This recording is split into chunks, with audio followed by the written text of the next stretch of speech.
Good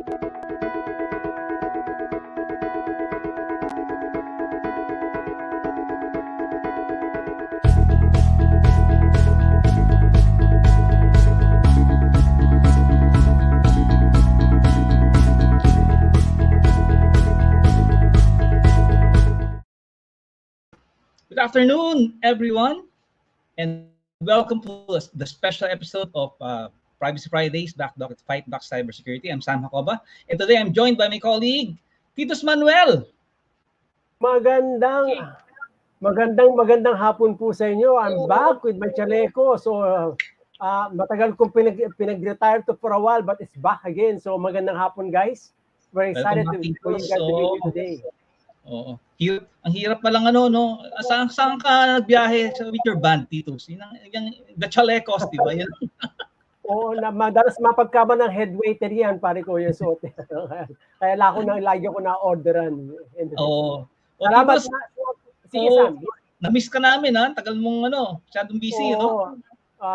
Meron akong outreach program on a Friday. Hindi ko mapahindihan yung mga kids from Tondo. So, doon ako nang galing eh. So, every Friday sila talagang pinagtiyagaan ko yung mga yun. Uy, kaya pala kasing gwapo mo rin yung tumatakbong taga-Tondo, no? Naligaw lang yun doon. Taga ron yun doon. Pero, hopefully, he does well. Well, bahala ang buhay sa kanya. Yeah, correct. Welcome naman natin sa Abet nila Cruz. Oy, Titus! Good afternoon, Sam. Good afternoon. Magandang hapon, Abetski. Abet. Kung nagtsale ko si Titus para kay Sam dahil special event, nag-jacket naman ako. Oo, kanya-kanya may insignia kami. So,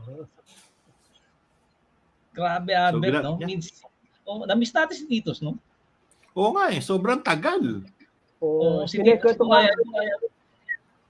Kinekwento ko kasi pag Friday kasi may outreach program ako sa yung mga bata sa Tondo.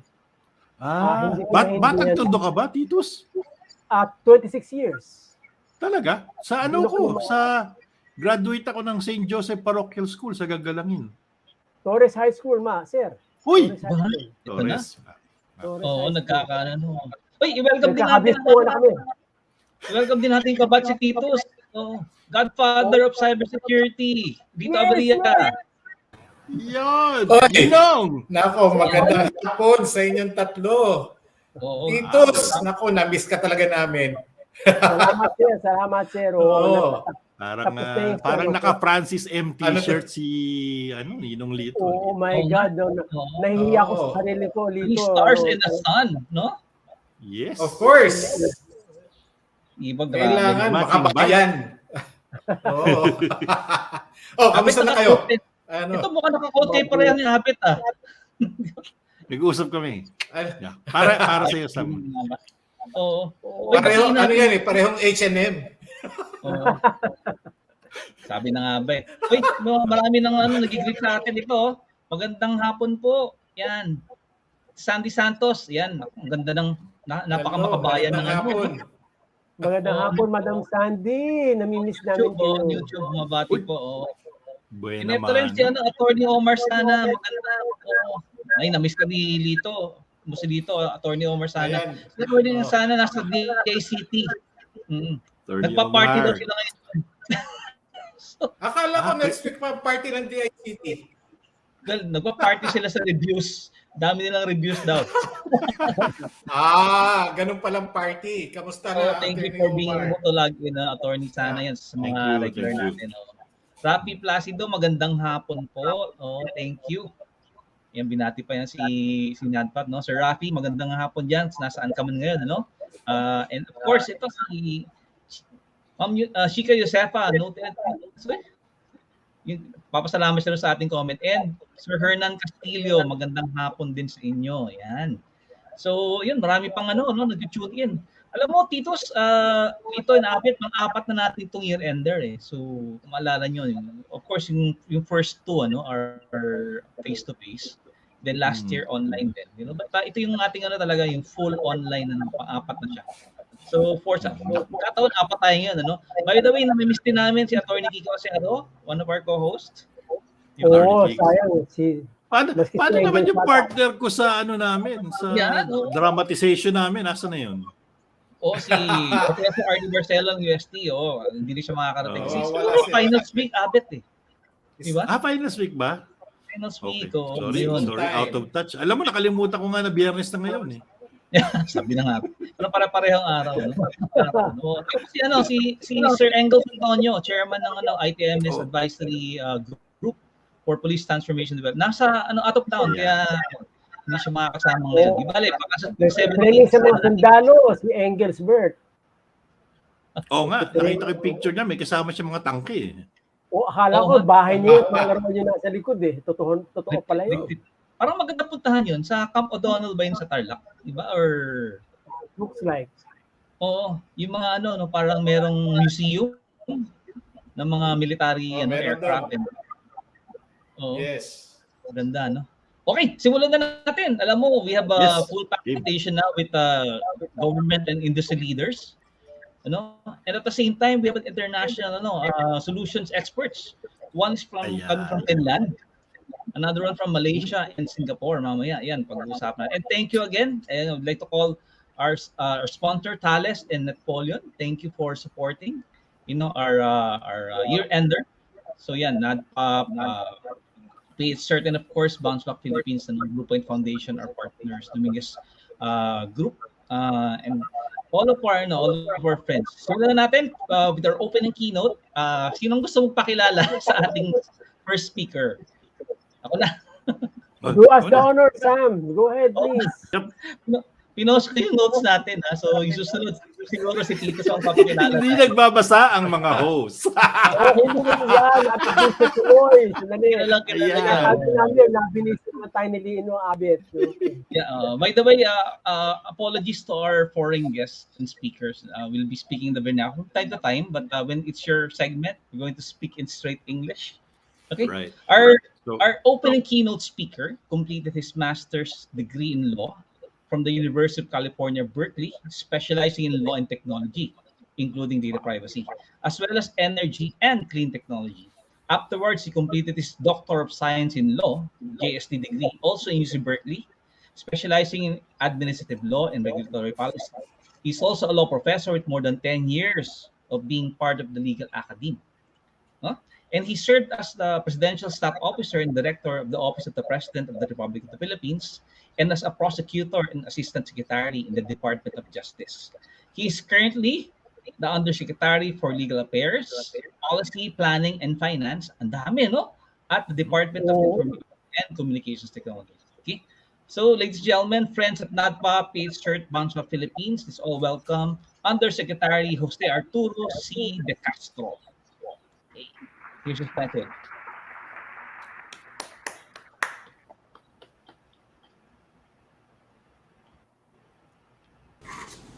To our distinguished guests, organizers from the National Association of Data Protection Officers of the Philippines, or NADPOP.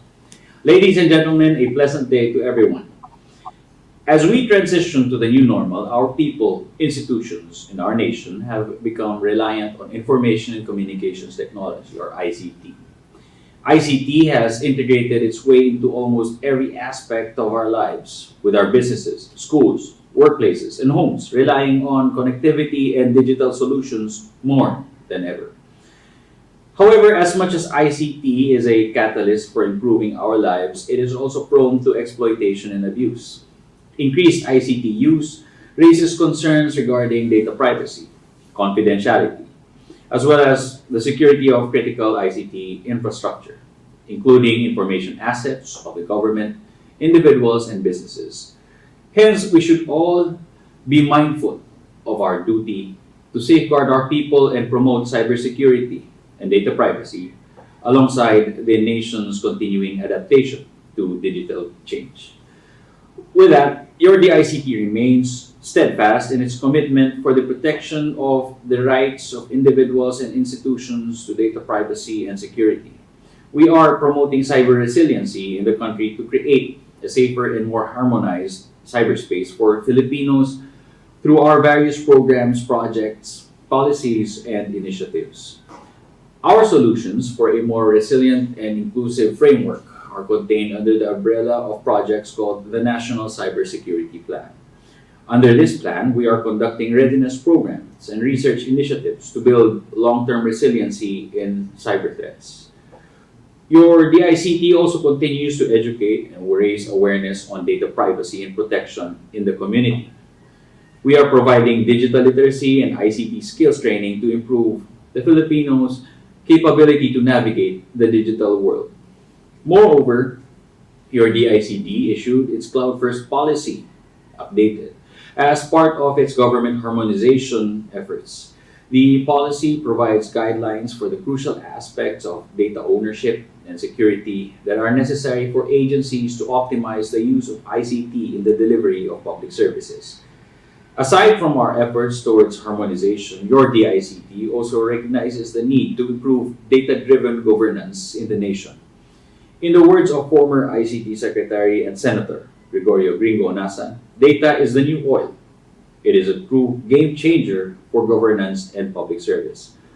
This is also the reason why your DICT strongly supports the E-Governance Act proposed by Senator Christopher Lawrence Bongo. Through data, we can ensure greater transparency and accountability, thereby improving citizens' trust in government. Further, your DICT also recognizes and supports the efforts made by the experts and practitioners from the private sector in promoting and implementing data security. We believe that our initiatives, coming both from the private and public sectors, are complementary to each other. And with that, on behalf of your DICT, allow me to thank every individual, business, and exhibitor participating in this event. And we encourage everyone to maximize this opportunity to come up with optimal ways and strategies on how we can effectively tighten our data privacy and cybersecurity measures. Moving forward, we call on our colleagues and partners to continue to work together to achieve our President Rodrigo Roa Duterte's vision of a safer and harmonized Philippine cyberspace. Maraming salamat po at magtulungan po tayong lahat.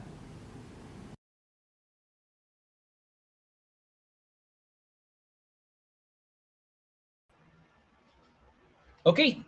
Thank you very much, Yusek Castro. Ang daming Yusek. Oh, by the way, belated happy birthday po. So, birthday lang ni Yusek Brady the other day. Oh. Kaya siguro hindi siya naka-join live kasi he's traveling right now and but he took time to really record that. So, yun, Abed Lito, Titus, anong umangat sa inyo dun sa sa talk ni Yusek Brady? Ang dami parang dami. Sige. Loaded. Resiliency is one key word, no? Oo. Sa InfoSec, I don't know if you've known or read about it, pero kasing tinatawag na Cybersecurity Index, yung ITU, the International Telecommunications Union. And maganda yung rating natin doon, matataas lalo na sa legal and regulatory, but we still have focus areas to of concern, particularly yung cybersecurity capacity building, ayan, yung mga technical expertise. Doon sa mga sinabi ni Yusek, palagay ko sa pool yung mga targets na yun, because that's definitely some areas in terms of cybersecurity, of course, that we need to focus on and improve upon. Ayan. Sakto, no? Titus. Ang importante basically, he managed to go to the basics, no? Yan naman hinahanap natin from the DICT. Sabi nga, when things don't work well, you always go back to the basics. And then you pick up from there. So yun ang nagustuhan ko sa yung binanggit niya. So at the very least, he comes back to earth again and build whatever is out there working on. And that's a good sign, by the way, because his feet is fully planted on the ground. He understands the issues on hand. And to me, that's a great revelation. Yung key term nga, yung promoting cyber resiliency, not just for not just for businesses, but also for the Filipinos like us, di ba? And at the same time, yung nga sinabi, he also mentioned cloud first policy for government. and they have given guidelines already for also for data-driven governance. No? Talagang si Mr. Brady emphasized the importance of data and protecting it. So yan, sa 2022, we'd like to see more, of these developments coming from the DIC. Yan, again, kudos po sa inyo.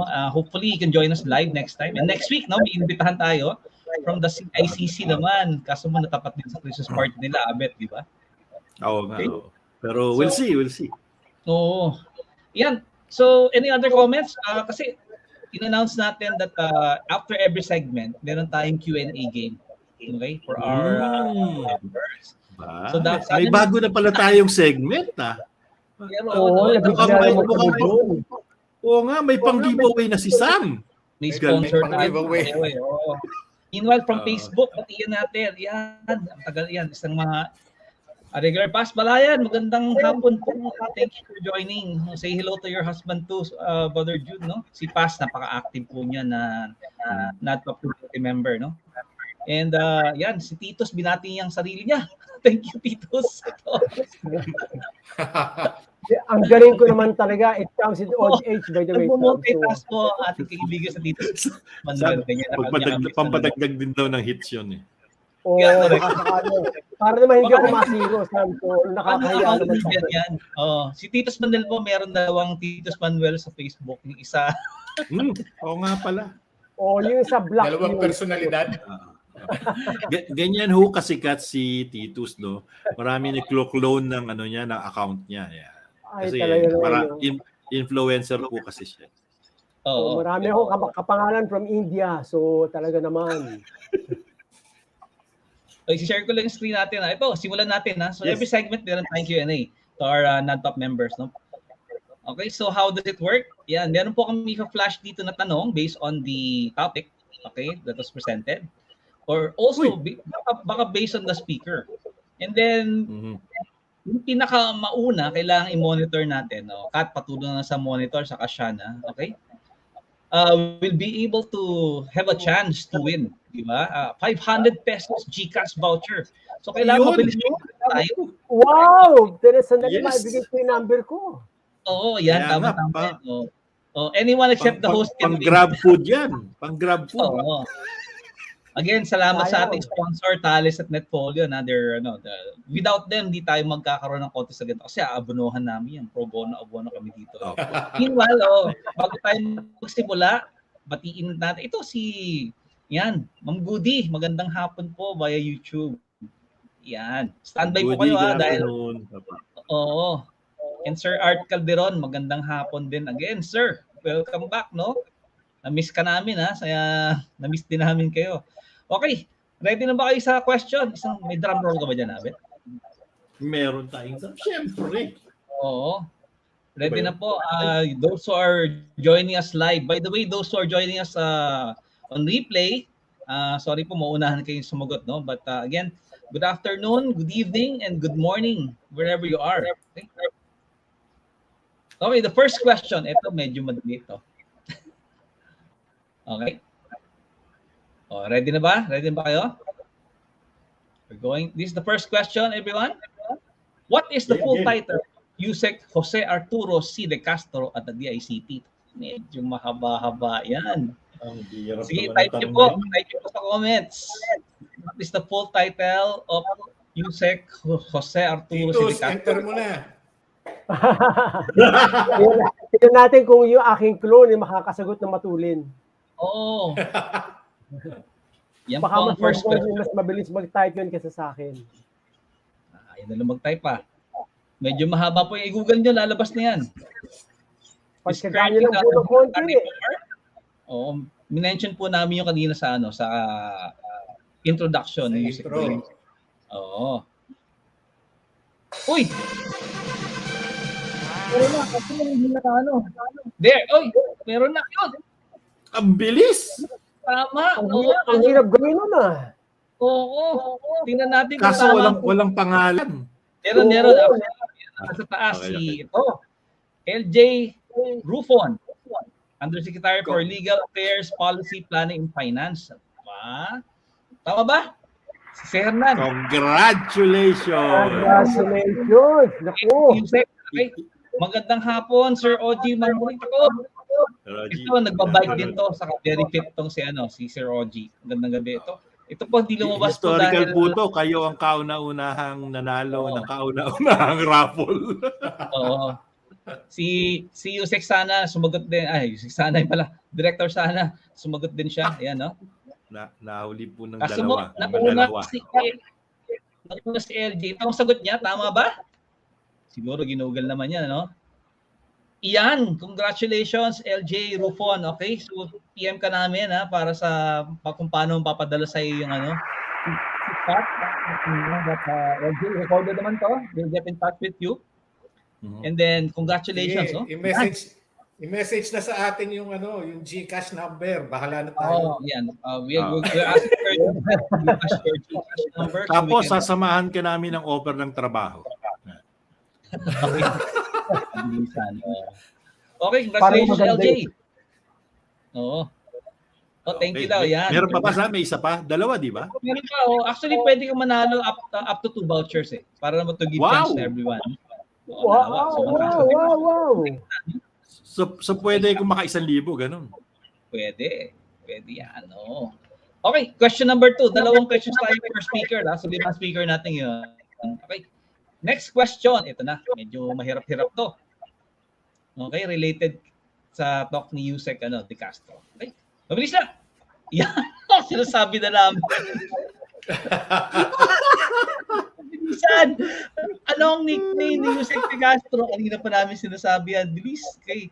Countdown. Happiness down. Pabilisan. Jose siguro. Jose Arturo Baka JA, no? Kaya yun rin ang naisip ko. JR, no? Jose Joey. Ayan. Pwede, pwede nyo ng palayaw ni Naku, mukhang naghahilapan lang. Kilala. Siyempre, pagka hindi pa naman yung nakakuha to, ito po ang nauna si Attorney Omar Sana. Yan, Brady. Tama ba yan? Tingnan natin. Brady. Si Hernan, sabi niya, Joe. Pwede rin. Jose Arturo no? And ito naman, hindi po kayo registered sayang Facebook user. Art. Pwede rin. Kasi Jose Arturo, no? Pwede rin Joe R. Okay? Pero tingnan natin kung anong sagot, no? Yan.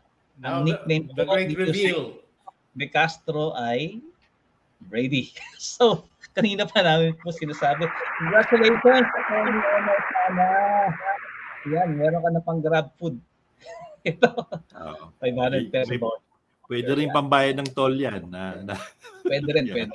Makakapos ng konti, baka malayo biyahe niya. Attorney, congratulations. Congratulations, Tony. Kung meron yan, bagsak sa buso ng you can win another 500 peso voucher. Yan ang GCash. Okay, now on to our second speaker. I'll stop sharing already. Yan. So, ipapakilala po ni Titus Manuel ang ating suki ng tindahan. Alam mo, Titus, doon sa first year ender, nandun na itong at the same time, kaya he's traveling now, but he'll be with us live. Buti na lang na driver. Oo nga. Ganyan tayo kamahal, ha? Oo, pare ko. By the way, nag-thank you si Attorney Omar Sana. Yan. Maraming salamat din po. Congratulations daw, sabi ni Tita Sandy. Yan. Ang ganda talaga ng profile pic ni Tita Sandy. No? Titos, pakilala mo na yung ating second game. Matagal ko na ito hindi nakikita eh. The good thing about this man that I'm going to do right now is something unique. He became a student of my first wife a long time ago in a training process. And then I became a student of Estudyante ni Ma'am Connie? Oo, nag-estudyante niya to. Tapos ako nag-estudyante nito ating guest speaker today. Member niya ng Asia Pacific of the International Association of Privacy Professionals. Naku, napakabigat. He is also the Regional Chief Privacy Officer for Citi Asia Pacific. Wow! Yun. Prior to joining Citi, he served in the public sector under 3 Philippine presidents. Nakatatlo siya.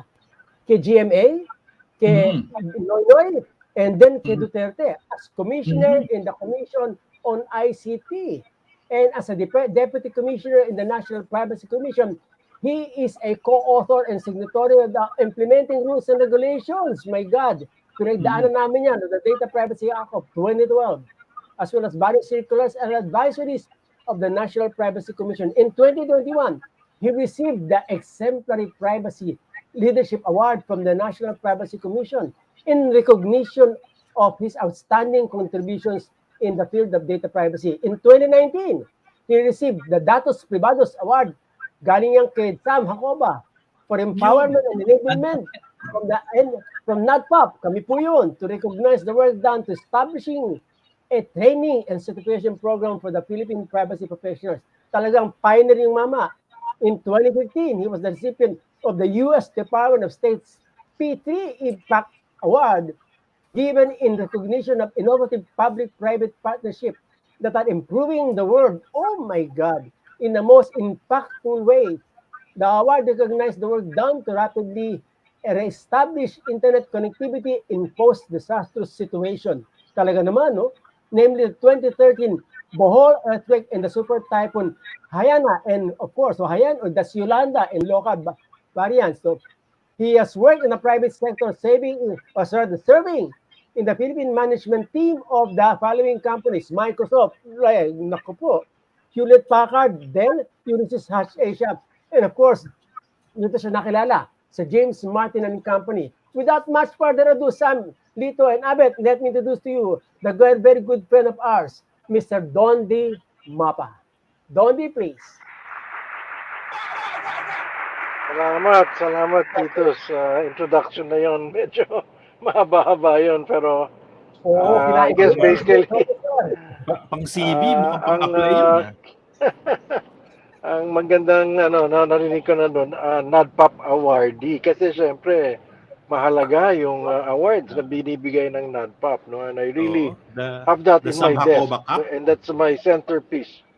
Yung NADPOP award na yon, ako, napaka unique and valuable talaga yon. Maraming salamat sa NADPOP. Dondi, we also miss you here, oh, and thank you for being our guest for the first time, dito sa Privacy Fridays. Back to back at Fightback Cybersecurity. To our audience, we'll have a different format sa keynote ni Dondi. So Dondi will be speaking. Again, the focus will be on what's in store for privacy in cybersecurity 2022. After po ng talk ni Dondi, we'll be giving him feedback. At the same time, magsasalita na naman siya. So that's how we're going to do his keynote, no? So it's an interactive keynote with our good friend Dondi Mapa. So yeah, Dondi, fearless forecast, Yeah. So the number one thing that CTOs and CISOs should look out for in 2022. Yeah. So more data, more laws, more breaches. Siguro umpisahan natin dun sa more data. IDC has made a forecast that in the next 3 years, more data will be collected and stored than in the last 30 years. No, and what kind of data is this? Well, as we know, a lot of it is already going to be video. No, may biometrics dyan. Your behavioral characteristics. And a lot of this is happening because na-accelerate yung digital revolution, no? Because of the pandemic, no? We watch TV, we watch movies from home, we order food from home, we work from home. So all of that, that leaves a digital footprint. So all of this data is going to be collected somewhere and going to be used. No, and what will it be used for? It will be used, of course, to manipulate behavior.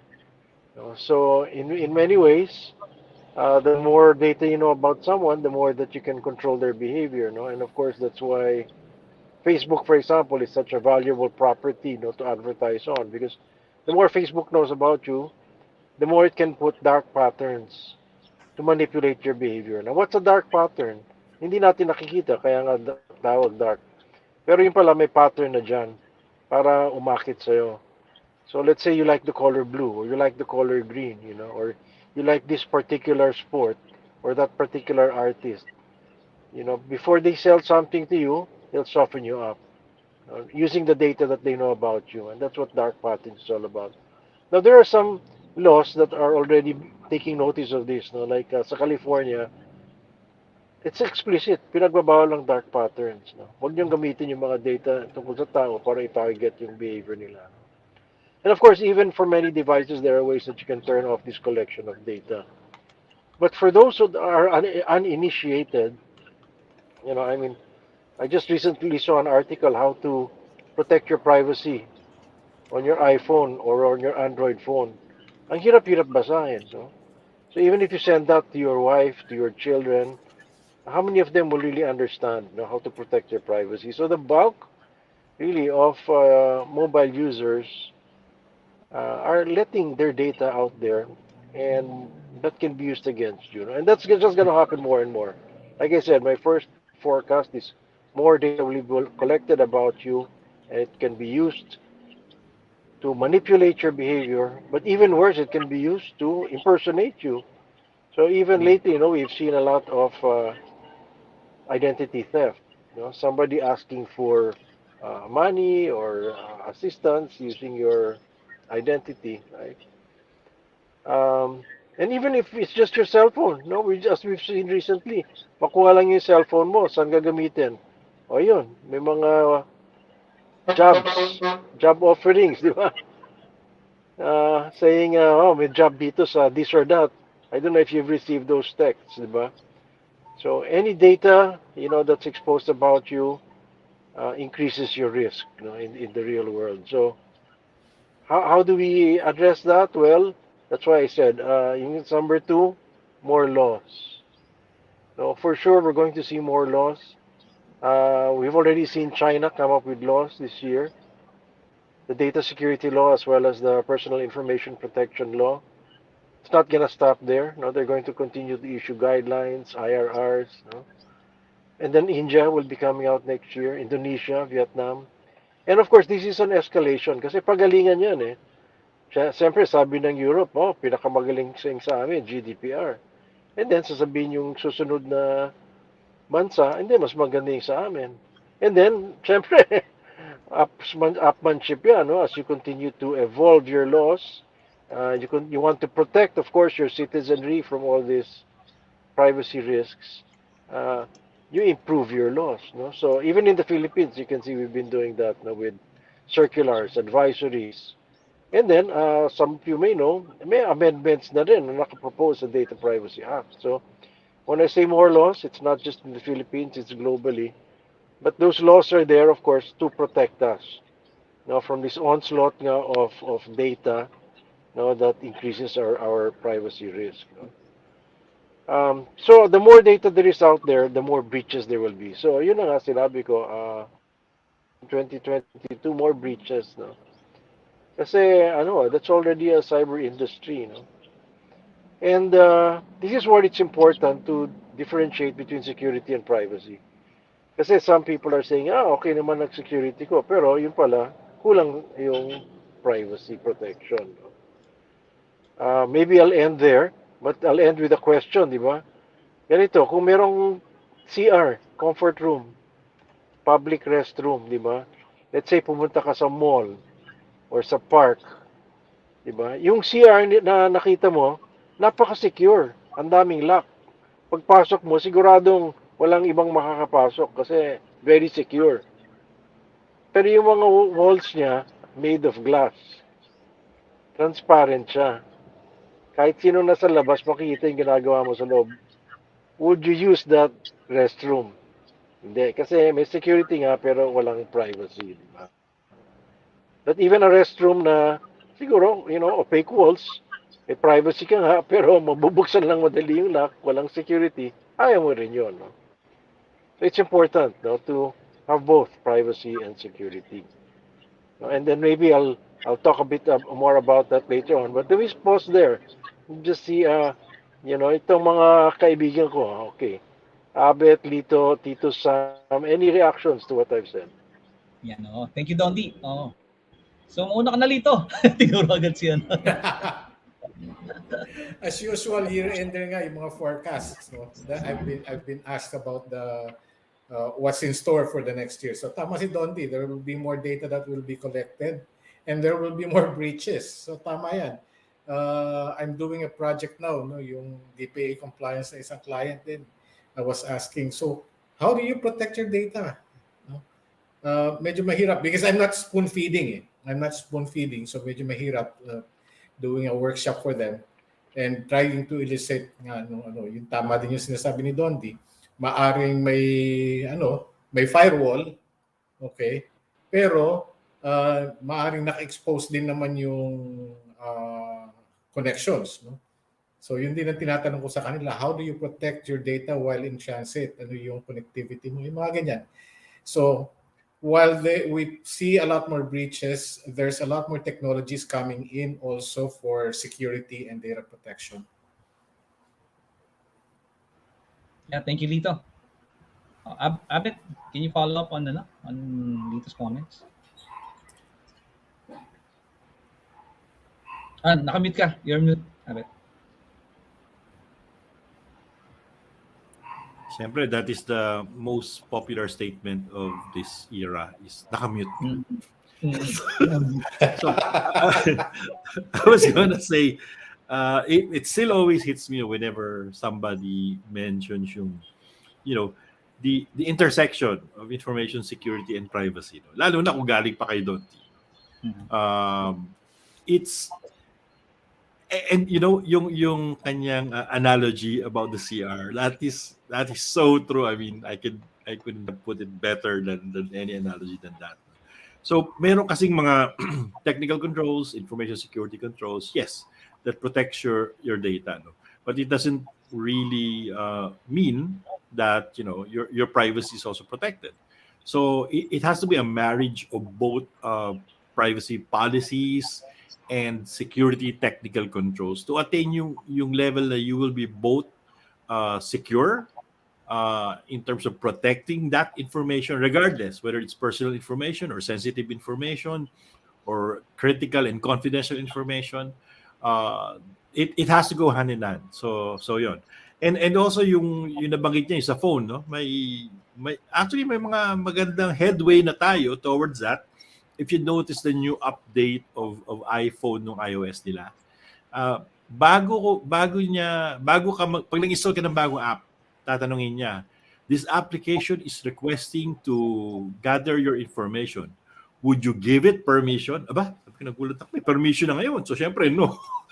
So, I guess in terms of privacy, Apple has kind of always been actually a little bit advanced in those ideas. So, yeah. So, yun yung mga takeaways ko from that. Yeah, thank you, Abet, no? Ang ganda rin ng analogy ni Dondi, no? But if you go to Japan, alam mo ba na yung restrooms doon, when you go in, yung kanilang mga clear, glass nagiging opaque. So, actually, yun din yung naisip ko sa one thing you naisip ko. You're inside the restroom. Pero pagka nasa labas. Yeah. I want nagdadaan sa dark zones si Dondi. Yeah, Dondi baka teka, nagano yung signal ni Dondi but in between. I'm sure Dondi also knows that, no? So dual purpose yun. It's clear. Oh yeah. Yes, Dondi, please go ahead. Yeah. He's traveling kasi, so that's why. That's a blind spot siya. It's clear when there's no one inside. I wanted to show that on a video. Yung sa PR example. Ang ganda ng example na yun, nadali nila ni Abel. Ay, nawala sa may comment si Sean, but if you forget to lock the door, people can see inside definitely, So, kaya nga yung measure mo talaga privacy. So, while waiting for Dondi to reconnect, ito, batiin natin again. So, yan, Mark Progoso, magandang hapon. Thank you for tuning in, no? Mark is the CISO of Mint. And also awarded one of the best CISOs in the region. So, yan, magandang hapon. Mark. Alam mo ba ang klasiko si Mark? Oh, saan? Sabay kaming kumuha nung ISO 27001 training. Yeah. Wow. Paring Mark, musta? Oo, yan. Ages ago. Mukhang pwede na ata si Dondi, Sam. So, we Pwede might na, may comment din si Dick Sandy, lalo pag full blast na ang national ID system. Tama po kayo dyan. Kaya more data, sabi ni Dondi, more beaches, more laws. Yan, the more the merrier tayo sa 2022. Yun ang kanyang first fearless forecast, and you'll agree to it. So, Titos, nag-comment ka na, di pa nag-comment, no? So, nga pala.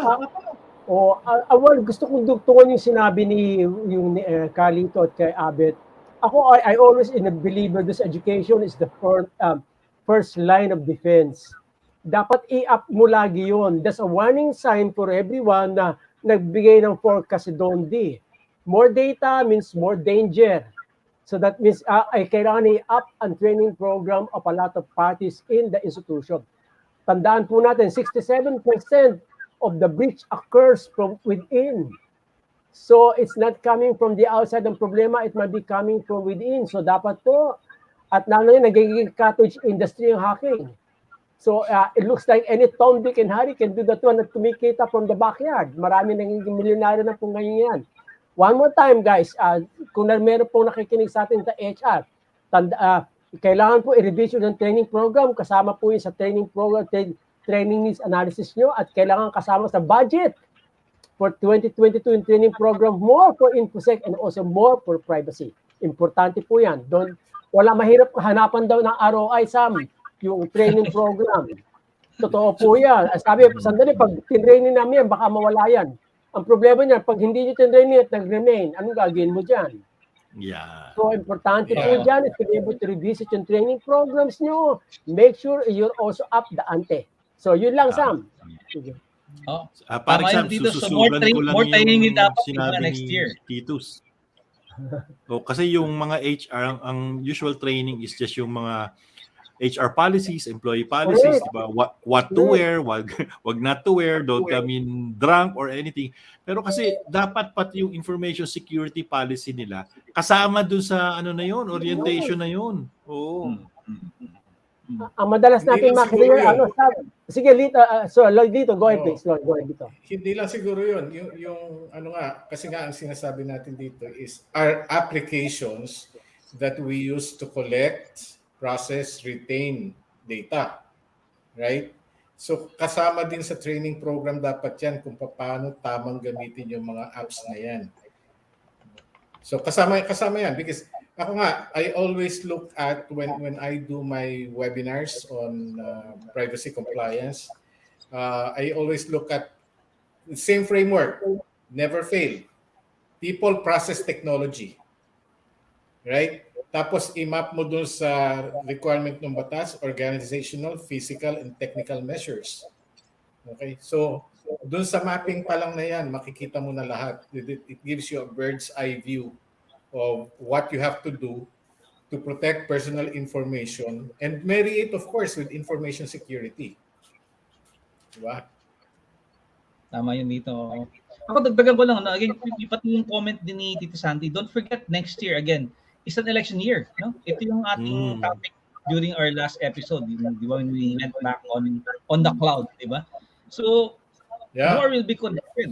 Ngayon pa lang, there are like thousands of people collecting your data, yung mga tumatakbo. And then remember, in the next few weeks, yung last sessions ng Congress, okay, SIM card registration, mandatory SIM card registration just might make it. Kasi pinasa na sa House, no? Sa Senate naman. So yan, maaring that SIM card registration might make it in the last few session days ng Congress. So before Congress adjourns, no, concurrent Congress, baka mayroon na tayong SIM card registration law. Correct. So another big data yan. I can hear you. Can you hear me? Yes. Thank you. I think I said no, more laws, no? More laws in 2022. So isa pa yun, SIM card registration, we may even have other types of that type of data collection, but I think all of this is also possible because of technology. So I think that's what we're going to see in 2022. More technology that's intrusive. No, artificial intelligence, biometric, facial recognition, beacons, diba? Lahat yan,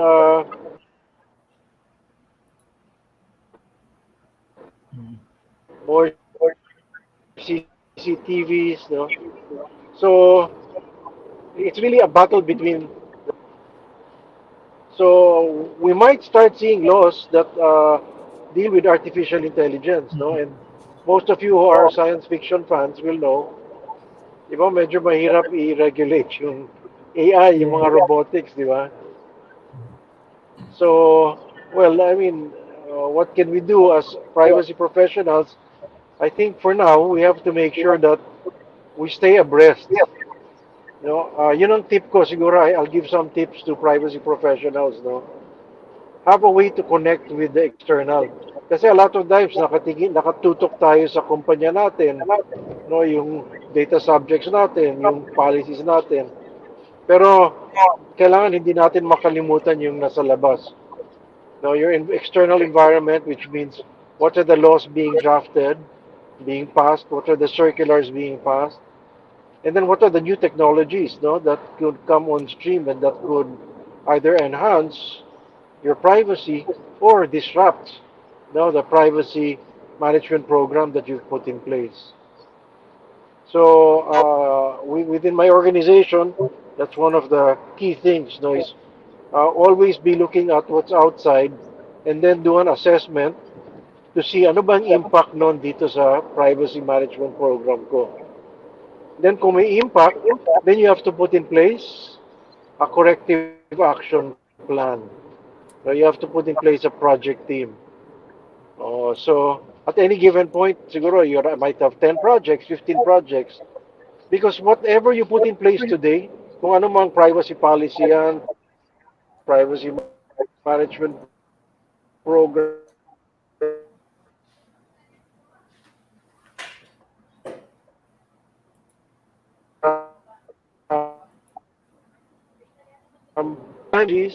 even the new breaches, no? Pag may mga bagong modus operandi on how a breach is done, that means that probably sometimes it's called zero day, no? Wala pang nakadiscover, ngayon na-discover on this day, kaya zero day. So ngayon, ang tanong is, how do you now protect yourself? No, and if you're not monitoring the external environment and using that monitoring to continuously improve what you have internally, then you're at risk. So, I'll pause there again. Maybe may mga kwento sila, Abet, tungkol sa mga zero day, how to protect from, all of these threats and of course, Lito will know. Yan, yung mga external threats naman sa legislative or policy environment. No, maybe Lito, you can talk about how we worked before. No, mag-volunteer ka sa TWG para nang malaman mo what's coming down the road. No, let me pause there. Yeah, that's true. May mga upcoming legislation. You mentioned about AI. There's in fact a bill, no, proposed bill on AI. So medyo hindi pa naiintindihan ng mga karamihan, pero it's going to be a challenge talaga. At maganda rin yung nabanggit ni Dondi, no? Yung AI and then zero threats, no?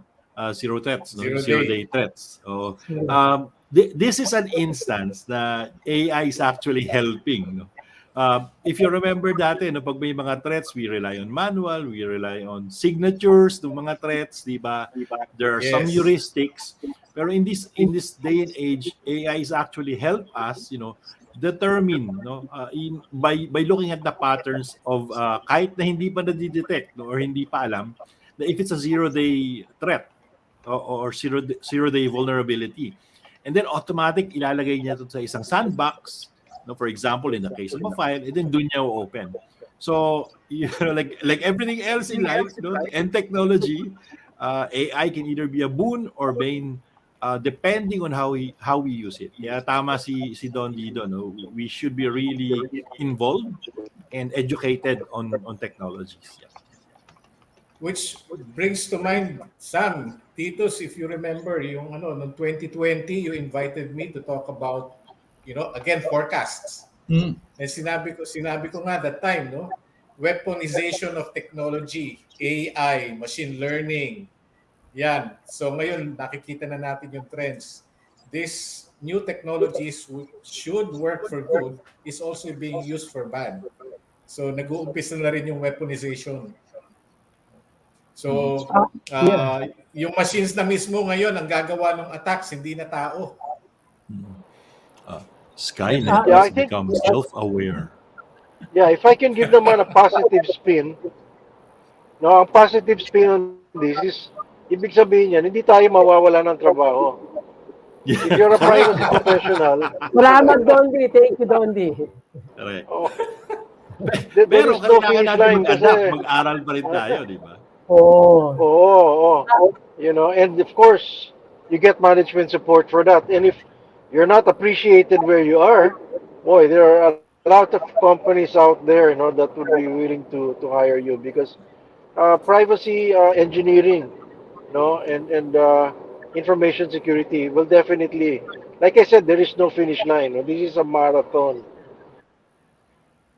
So hopefully, our community will continue to grow. 3 years, 5 years from now, nandiyan pa rin sila Lito, sila Sam, to organize these sort of events because we really need this. Right. Saka yung Actually, may next generation shortage tayo ngayon ng cybersecurity professionals. Ang laki. I think ang headcount ata sa InfoSec professionals around less than 300. May imagine mo sa entire Philippines yun. Less than 300. Ang Singapore ata is 1,000. And not all of them. And not all of them nasa Pilipinas. Correct. True. We only have 180 plus CISSPs in contrast to the number of CISSPs that's in the thousands of our neighbors. So, ganun kalaki yung need. There are close to about 900,000 small organizations sa Pilipinas. Tapos ang pag nakita mo yung mga numbers of professions handling those things, talaga is devastating. Sam, you were saying something. Yeah, kaya more yung team ni Dondi sa una, di ba? More training pa rin. So, correct. And more Dondi, Sam, Dondi merong Center for Disease Control eh. Meron pa dapat Center for Breach Control. Something that could actually more kasi it becomes a pandemic issue eh. CICC. Actually, yung sa smishing reaction or response ng government ngayon, it should be like that eh. Na multi-agency, di ba, addressing this it's more than a breach, di ba? Because it's an orchestrated breach, di ba, yung mga smishing na yan. And it's really meant to harm people. So, to the point of Yusek Brady earlier, di ba, yung cyber resiliency, we all contribute towards it. Hindi yan, it cannot be done by one agency or one institution or one organization. All of us should work together talaga. So that's why. Sana ICC, Engineer Kaloy, we may have you on our part 2. Si Dondi can actually join us again on part 2 dahil I'm sure marami pa sa arsenal niya si Dondi. Diba, ay, nako. Si Dondi pa hindi maubusan niya. Oo. Pero sa amin gusto ko kasi sinabi ni Dondi, meron pa tayong hanap buhay. Ayaw nga. So, well, it's a good sign and a bad sign at the same time, but what the heck? One of the training. Nag-choppy ulit si Dondi. Yeah, when you're traveling talaga, again ito, I don't like to belabor it anymore, but infrastructure one is of the trainings we need next year. Yeah, Titos, maganda ka na ng trainings. Won't have consent as the basis for collection. If you want legitimate interest yung basis mo, kailangan gumawa ka ng LIA.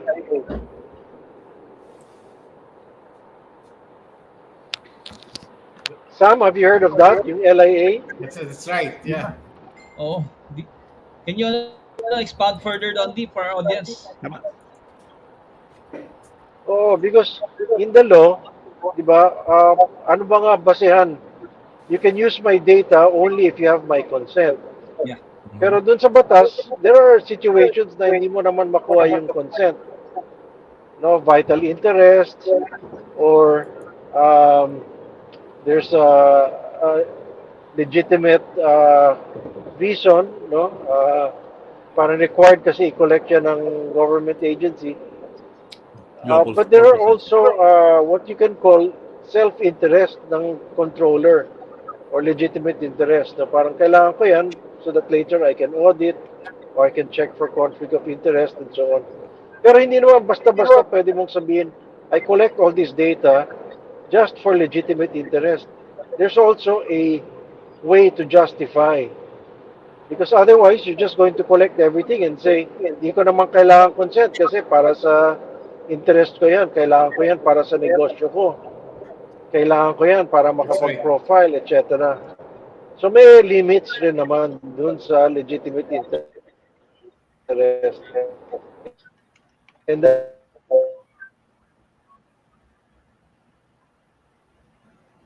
We're losing the signal.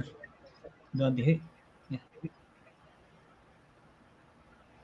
Sayang. Pero tama yung sinasabi ni Dondi about legitimate interest assessment. No? Yeah. That's provided for nga nasa GDPR.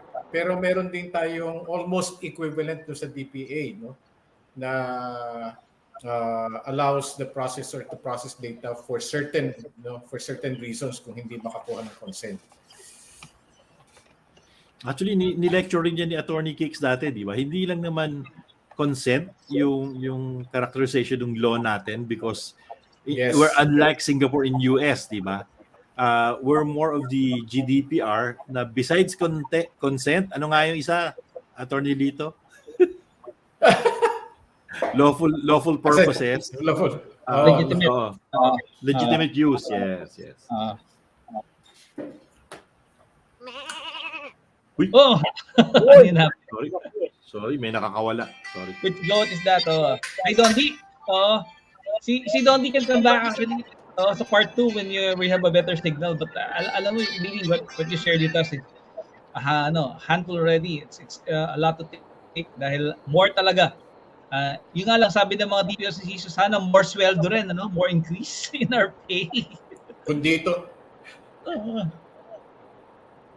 yeah, I think that you can also justify that with certification. Siguro ito na lang last comment ko before I sign off, no.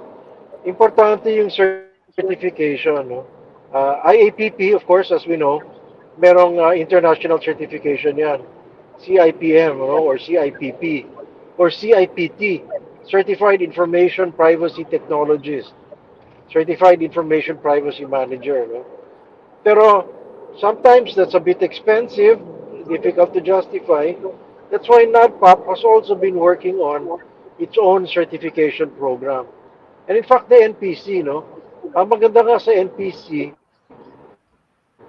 it's called ACE. Napaka-importante ng accountability, compliance, and ethics.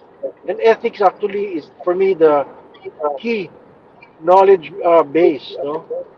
You have to learn how to be an ethical professional, no, and know how to use data ethically. Because once you have that ethical grounding, then madali nang maintindihan yung mga privacy principles na yan, yung mga consent, di ba, yung mga right to object. Kasi lahat yan, galing yan sa ethical background. No? So, I'll tell you na lang a story to close. No? When I was a new privacy commissioner sa NPC, I sat beside Giovanni Buttarelli, who many recognize as one of the key persons, no, in privacy profession. I told him, Senor Buttarelli, I'm new in this privacy commission. What do you think I should study? Is it how to do a PIA? Is it this technology? And he said, no, become an expert in ethics. That's the most important. Wow. So, ACE, sana makakuha kayo ng ACE certification. ACE sa NADPOP. Assume as it resumes. Gusto ko lang dugtong yung sinabi ni Dondi before he says goodbye.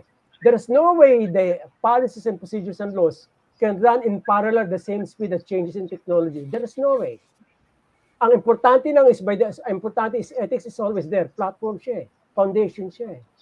It will cover whatever the laws actually miss out. that's the way to do it. Kaya nga meron ACE. And I totally agree with sinasabi ni Dondi. Dapat at some point in time, meron din competency as far as ethics is concerned.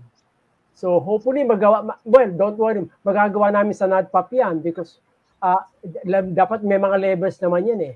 At end of the day, even sa Philippine Computer Society, we're aligning ourselves with NADPOP. Dapat yung mga code of conduct and ethical practices must be compliant with by all members. Importante sa amin yan eh.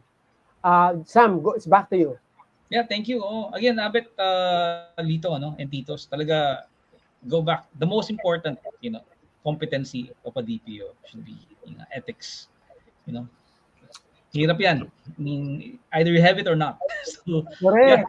Yeah. Correct. So, Dondi, thank you very much. No? So, hopefully you can join us again sa part 2 na natin next week with Chairman 1. No? Si Chairman 1 kasi hindi na pwede today. He'll be there next week. Okay. See you next week. Medyo namamaos na nga ako. So, yeah. Okay. I'll rest my voice for now. But, yeah, good seeing Good seeing you all. Maraming salamat, Dondi. Safe trips. Thanks, Dondi. We'll see you next week. Yep, take care. Okay. And that's our second keynote, so our good friend Dondi Mapa, who really took time. As you can see, he's traveling. And, yan. Alam naman natin yung signal, no? But again, sana mag-improve yung infrastructure because also critical, How can you have privacy when you don't have a good infrastructure? So, but again, Abet dito, questions for Dondi segment. Ito na. We'll be giving away again vouchers for, ready na po ba kayo sa mga audience natin? Tanungin niyo si Sam. Yan. Meanwhile, ito, from UM. Ngayong hapon, NADPOP from University of Davao City. Yung mga friends from UM, magandang hapon. And ito, Kim Gonzalez, magandang hapon po. Yan. Nasa beach yata si Sir Kim, And ito daw, yan. Si Tita Sandy affirming nga. Yung ethics is really very important. Ready na ba kayo? Mga ating mga online, ito na yung mga questions sa segment ni Dondi. Again, you can win vouchers, GCash vouchers, 500 pesos per question. So, isi-share ko yung screen ko ulit. Yan. For our next question. Yan. Bili lang ha. Okay. Teka, nakalagay pa rin yung kay yung answer ni kanina. So, it's rendering. Yan. Our question for Dondi segment number 1. Which Philippine presidents did Dondi Mapa work for previously?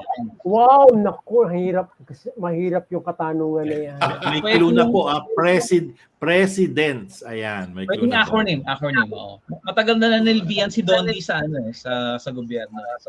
So, nung panahon niya, di ba, yung Ver Peña, CICT pa, yung Commission ICT, he was CICC, Deputy Commissioner ng CICT.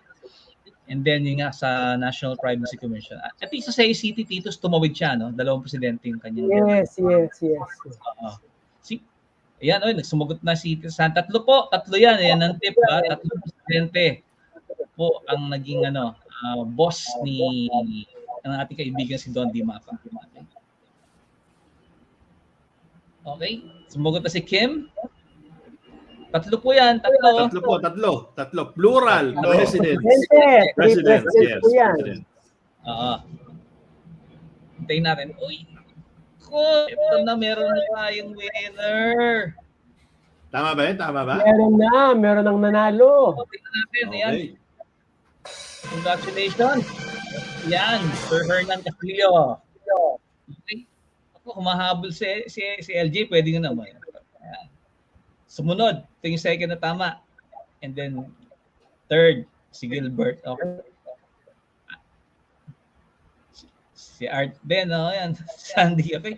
Ang nanalo po si Hernan, siya po ang lumabas sa feed, But may chance pa rin po kayo kasi meron pa tayong fourth question.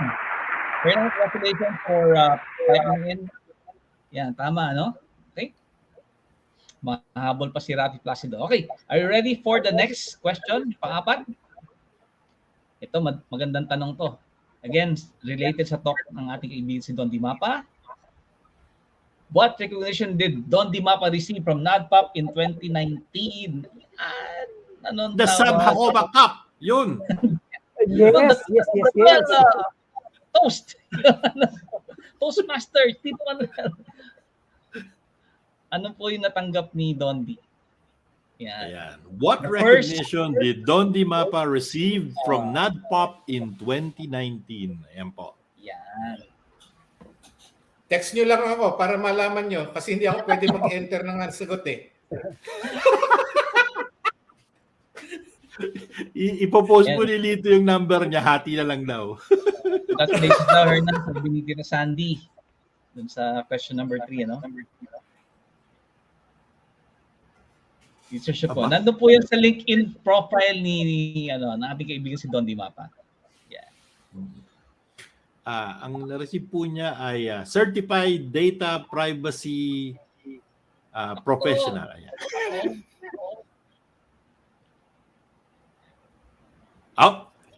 Sam, paano kung walang manalo? Saan mapupunta yung yung Dapat Gcash?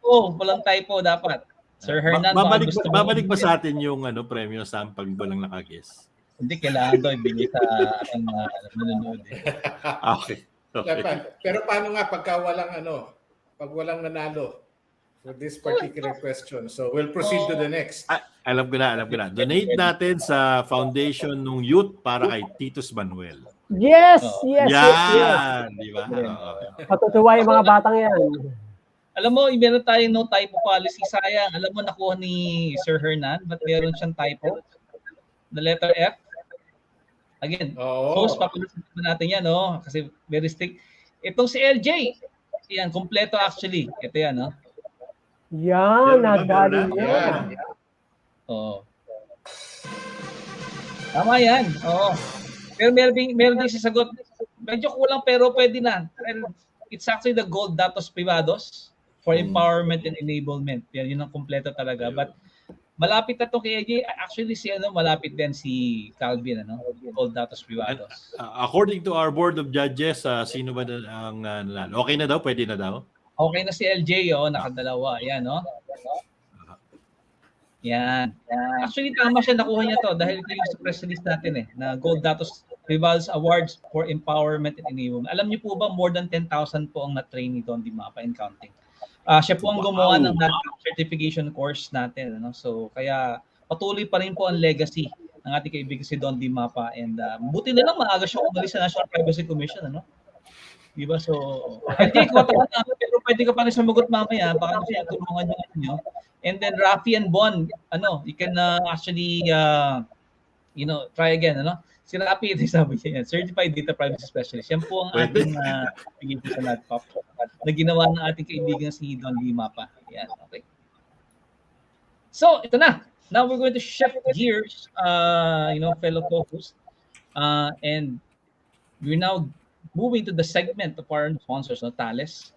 So, we'll start, of course, by playing a Thales video in between. So please watch this, everyone. Sean, can you please play the first video?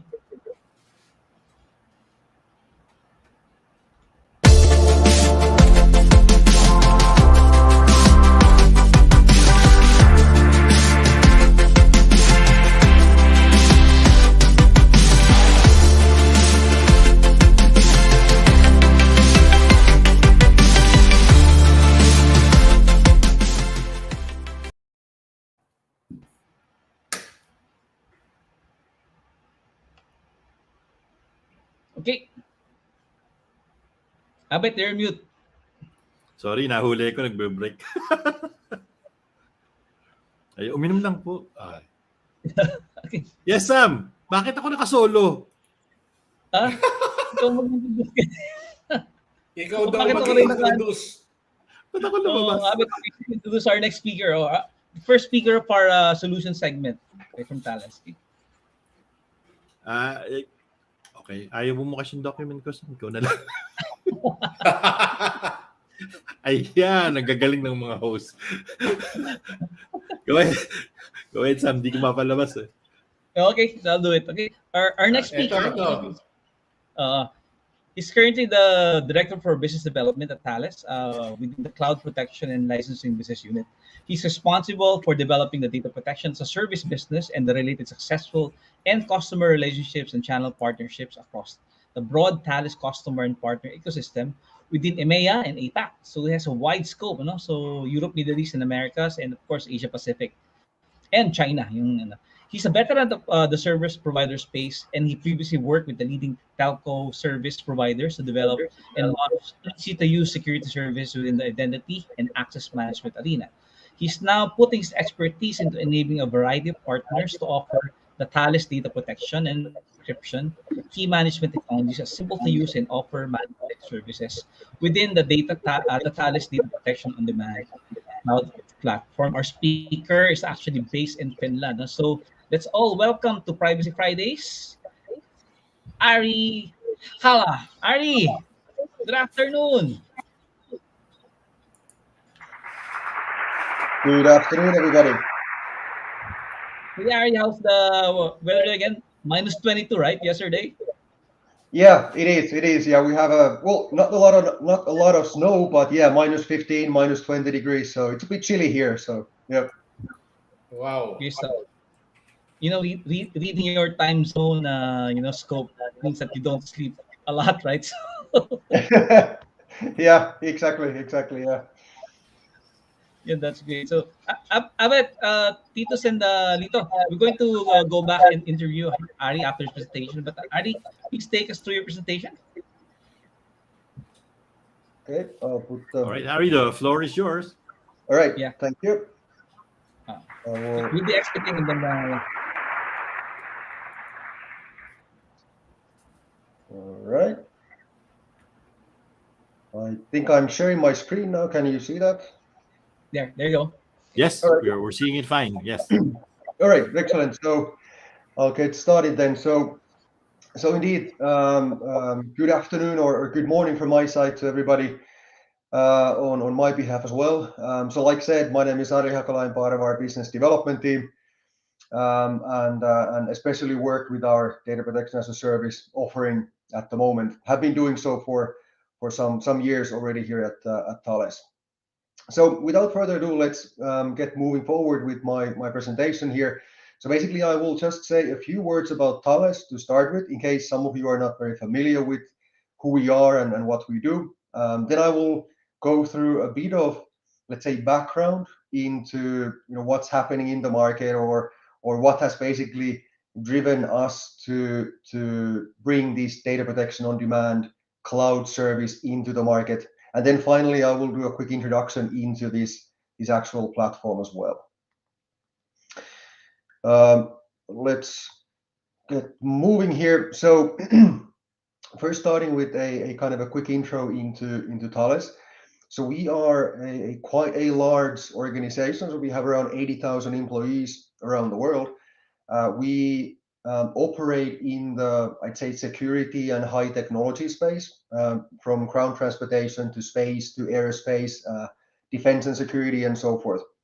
More specifically, myself, I represent the digital identity and security business unit within the organization, and even more so, as mentioned in the beginning, I'm from the cloud protection and licensing business line, as my other colleagues on this call as well. So we are basically the center of excellence within Thales when it comes to data protection, data encryption key management, identity and access management, and also something that we call software monetization. So, and even again, more specifically, I'm with the data protection arm of the organization. So I'd say we are the world leader when it comes to encryption technologies, key management technologies, and so forth. So within this business line alone, we have around 2,600, I think, coming close to 3,000 employees globally. So we are, I'd say, kind of a relatively large company within a large company of its own already. And we serve around 30,000 customers globally. So indeed, a whole lot of customers are relying on our technologies altogether. So that was just a kind of a quick, let's say, intro into Thales, in case we're not that familiar to you already at this point in time. But now, like I said, I'll just go through a couple of, let's say, background things here. So, well, I'm sure every single one of us on this call knows and have experienced the growing cloudification of the world. So that has been ongoing for quite some time already, and of course, it will continue as we go forward. I guess now the world is kind of shifting into a second phase of the cloudification, which is organizations starting to use multi-cloud environments and even more so hybrid environments. So where basically organizations are combining public cloud platforms with on-premise facilities or private clouds and so forth. And so this, as said, has been going on for quite some time already. And then our customers started to come to us as well and asking whether they could actually consume our technologies as a cloud service as well to kind of suit their cloud migration strategies and so forth. And that's basically then where this data protection on demand or DPOD platform, so basically our data protection as a service offering came into life. So in a nutshell, this data protection on demand platform is that we are taking our, let's say, traditional HSM key management payment solutions and we are converting those into a service platform so that then our customers can consume those technologies either as the kind of on-prem purchase solutions or as a service from our side. Especially for us in Europe, and actually, well, these regulations and things that I have here, GDPR and SREMS 2, are something that are affecting organizations globally. But these were basically, well, GDPR has been around for some time already. SREMS 2 came into life not that long ago as a result of, or basically resulting in the data privacy regulation kind of between US and EMEA being dismantled. So all of these things have kind of driven more and more of our customers to look into ways how they can secure their cloud environments. Not only in Europe, but we are seeing these regulations being referred to globally as well.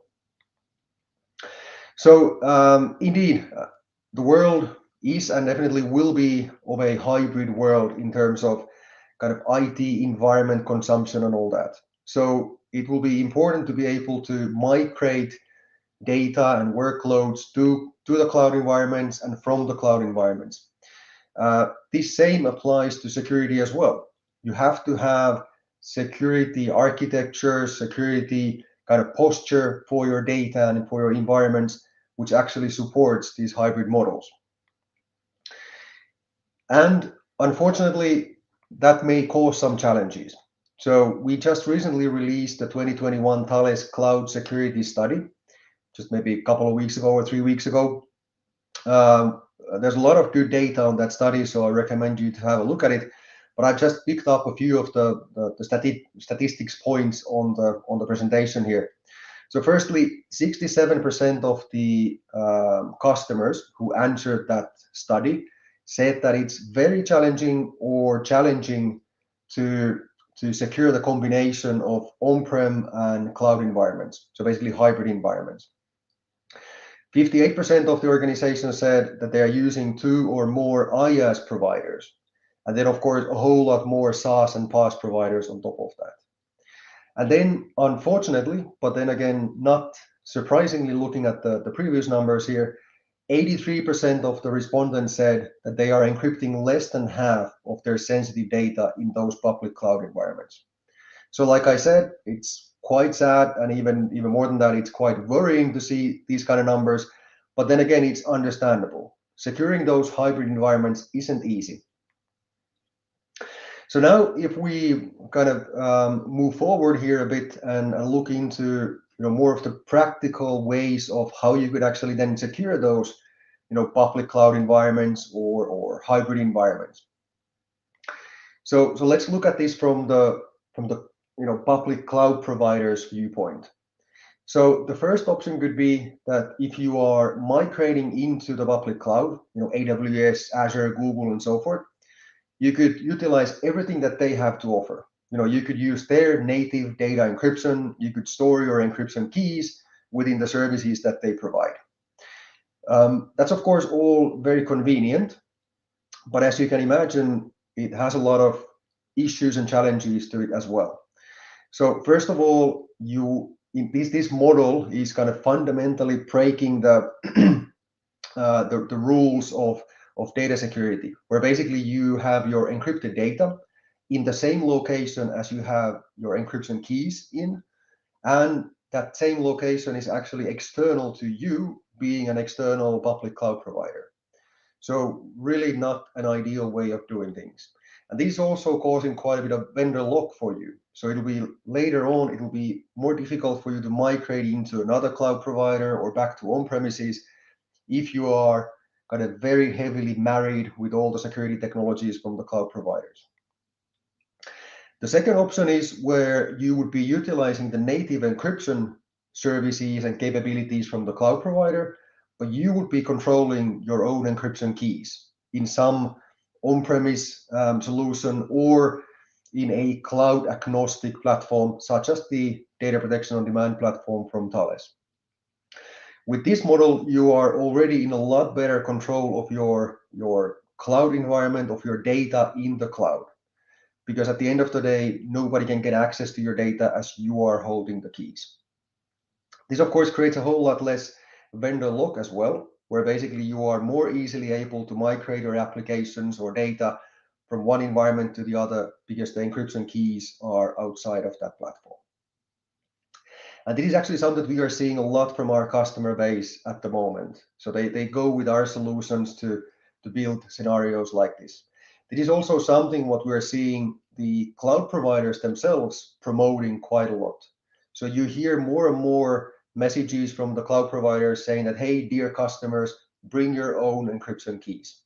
So, examples of that are, for example, a double key encryption from Azure, just a while ago released, the Google EKMS service.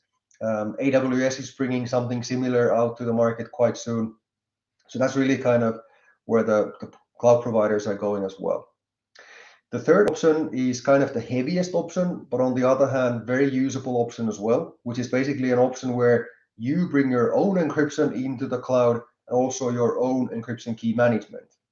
So this way, you are really in full control of your data in the public cloud environment. As said, it can be a bit heavy, but when done properly with the correct technologies and architectures, it's a very usable option as well. My colleague Ivan, in his presentation after me, will dive deeper into these concepts from the technology perspective.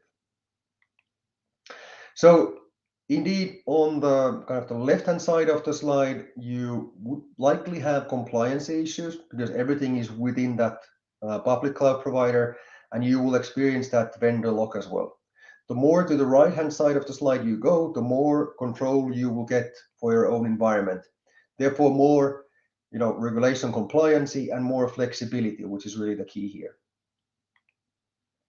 So now, as we've kind of concluded that well, first of all, securing your data is super important, but encrypting it is a vital tool for doing that. But of course, encryption essentially means nothing if you don't have a proper encryption key management strategy and solution behind it. So now from here on, let's more focus on the actual key management side of things. So here, as we already discussed, the kind of the IT world is going towards the hybrid model. So therefore, of course, things like encryption key management has to go that same way as well. So whenever you are kind of doing your encryption key management strategies and all of that, you need to make sure that you have a flexible kind of solution technology in order to achieve what you want to achieve. So you could go with key management technologies running fully on premises, or you could go with an as a service offer, again, such as the DICT platform from us, or you could indeed go with a hybrid model to meet with your hybrid IT deployment as well. You might be starting with 100% single cloud platform, that's a good way to go, of course. But still, on the key management side of things, you should be prepared for all of this flexibility. So that's a bit about the kind of background and intro, if you will. And now in the next few slides, I will then introduce a bit better the Thales Data Protection on Demand, or DPOD platform that we offer. So this is basically my baby out of our offering. So I indeed own the business development activity for this offering. So in a nutshell, this Data Protection on Demand, or we call it DPOD platform, it's a fully Thales managed and operated cloud platform that provides cloud HSM services and cloud key management services through a built-in online marketplace. So the idea here is that we haven't just taken our technologies, our HSMs. So HSMs are basically devices to securely manage encryption keys. So we just haven't taken those physical devices, put them into a data center, and just telling our customers to go ahead and use them. But we've actually built a very, I'd say, elaborate automation orchestration layer on top of that technology, which means that you don't have to be an HSM expert. You don't really even need to know a lot about HSMs at all in order to use this platform. So therefore, it's an ideal solution also for small and medium-sized organizations as well, where there might not be expertise in HSMs. And all of this is driving to the point where we would be making it as simple and as easy and as cost-effective as possible for our customers to utilize these technologies to secure those encryption keys, for example. So the platform is a real full-blown cloud platform. It's a multi-tier, multi-tenant solution, all of that.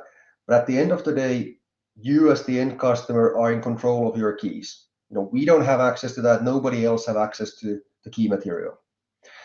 It's a cloud platform, so obviously scalability comes in the picture. So you can scale your capacity and use it as you need.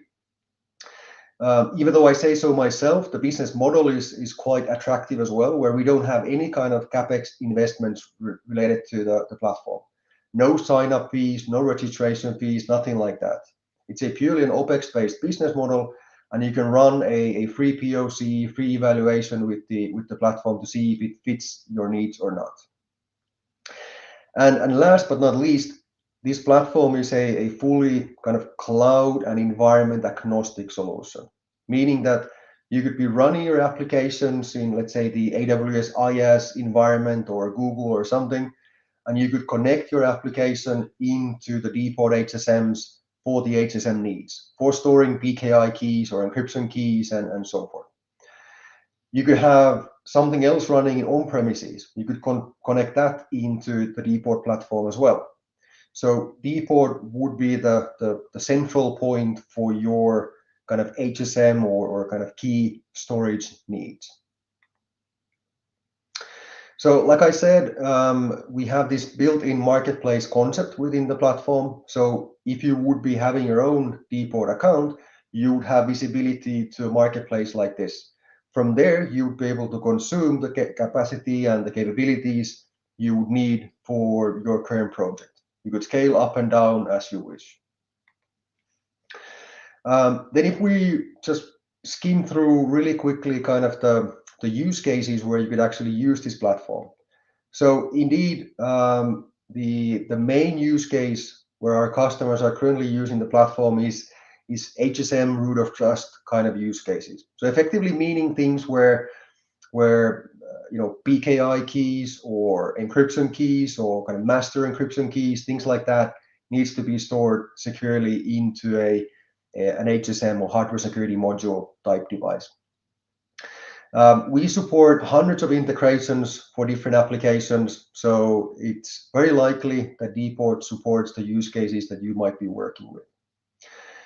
In order to match the hybrid IT world, we also have a hybrid HSM offering where you can basically combine this DPOD HSM as a service or cloud HSM technology with our on-premise HSMs. You can also export keys from certain capabilities from the platform. So you could export keys into IoT devices for identity usage and so forth. Then we also have an enterprise key management platform, and you could use DPort as the root of trust for that. So you kind of get the best of both worlds with, very good, encryption, key lifecycle management, all of those things from the key management platform, but then the ultimate highest level of security with the DPort platform to back everything up. We have some payment HSM use cases on the platform as well, starting with the P2PE service. And then we also have what we call CyberTrust Key Manager services as well, which are things like we are supporting the Azure BYOK API. We support the Azure double key encryption solution and so forth, and the Google EKMS as well. So I'll just go through again really quickly couple of technical highlights of the platform, nothing too detailed, but just to give you an idea. So we are currently running two, let's say, main instances of the platform, one out of Europe and one out of North America. Early next year, we will be starting our APAC deployments as well by having a local DPort node in Q1 next year in India. We have an SLA for the solution, so we're really going to back up what we say. We actually have a public website where you can have a look at it as well, what the current uptime is. High availability comes by default and transparently. So when you would be buying, let's say, one service, kind of one set of capacity from the platform, in the background, it's high availability automatically. You don't need to do anything. You don't need to pay extra, anything like that. We also have automated backup for the key material. So again, if something disastrous would happen within the data centers, we would have a solid backup of the keys.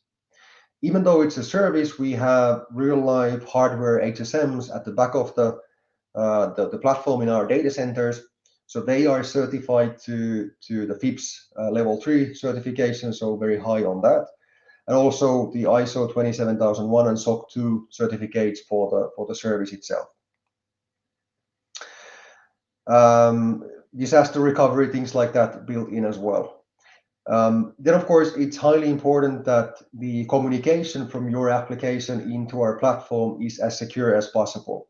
For that, we have a two-layer, kind of two encrypted tunnels model for securing the encryption.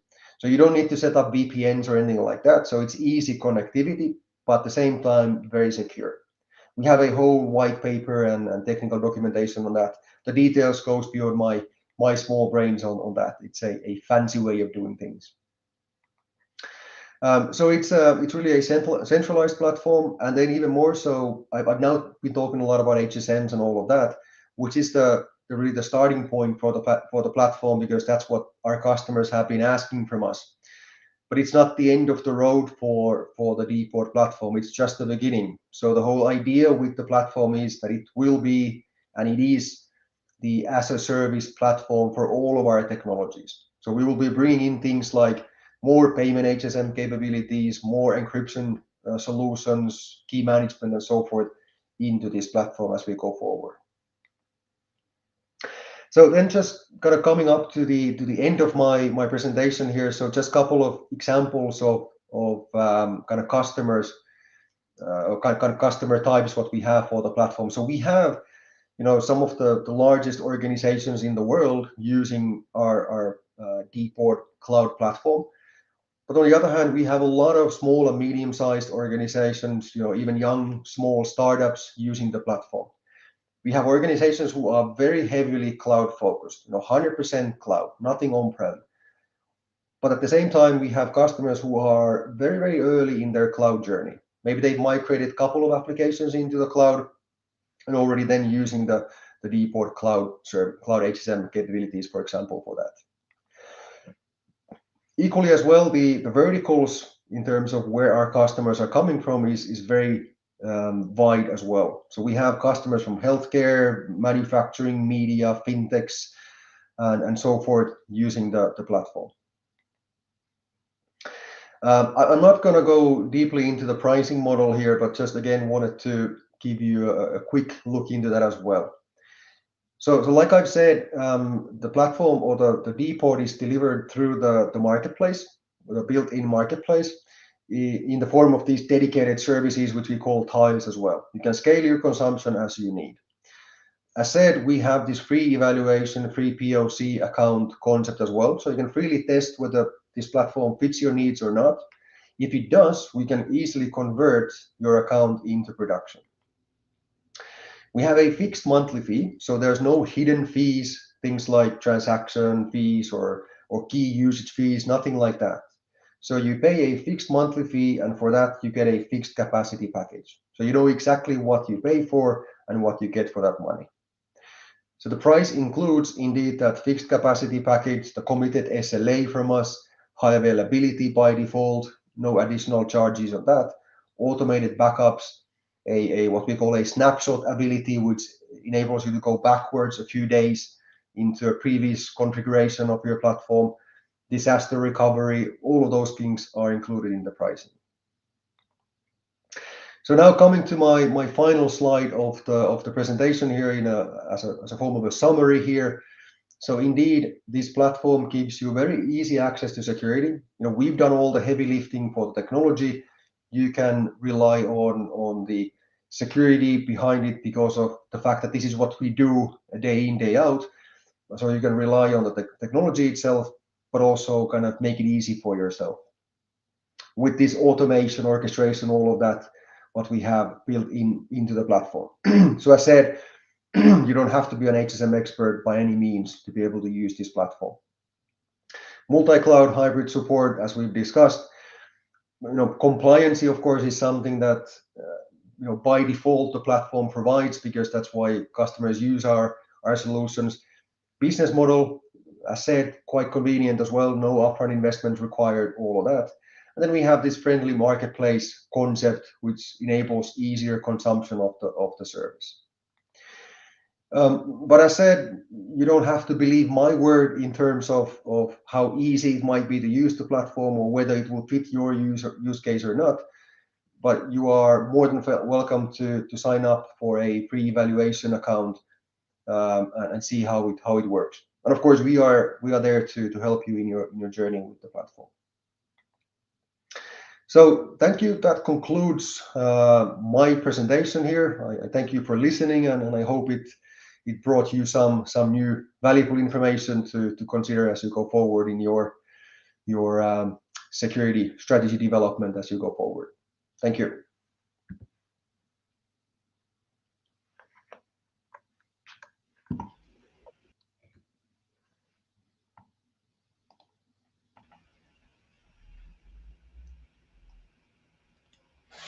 Hey, thank you, Ari. Thank you. Great presentation. Okay. You know, I like the acronym, okay? DPOT, right? So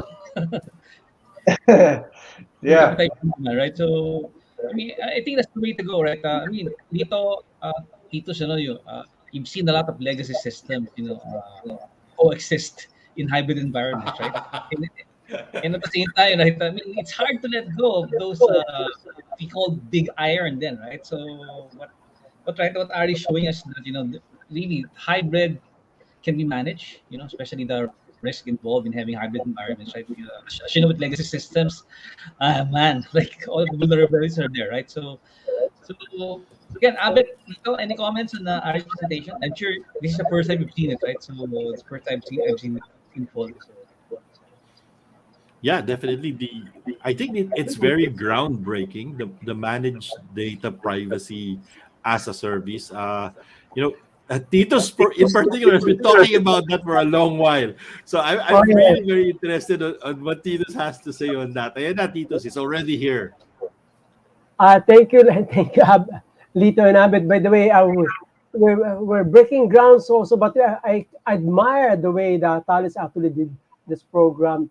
I have only one question that actually like to be able to impart to our guest speaker for today is there a way to be able to evaluate if the customer is ready to jump into that kind of platform, or on the person on the employee side and also on the organization side, because there are always two sides to the equation.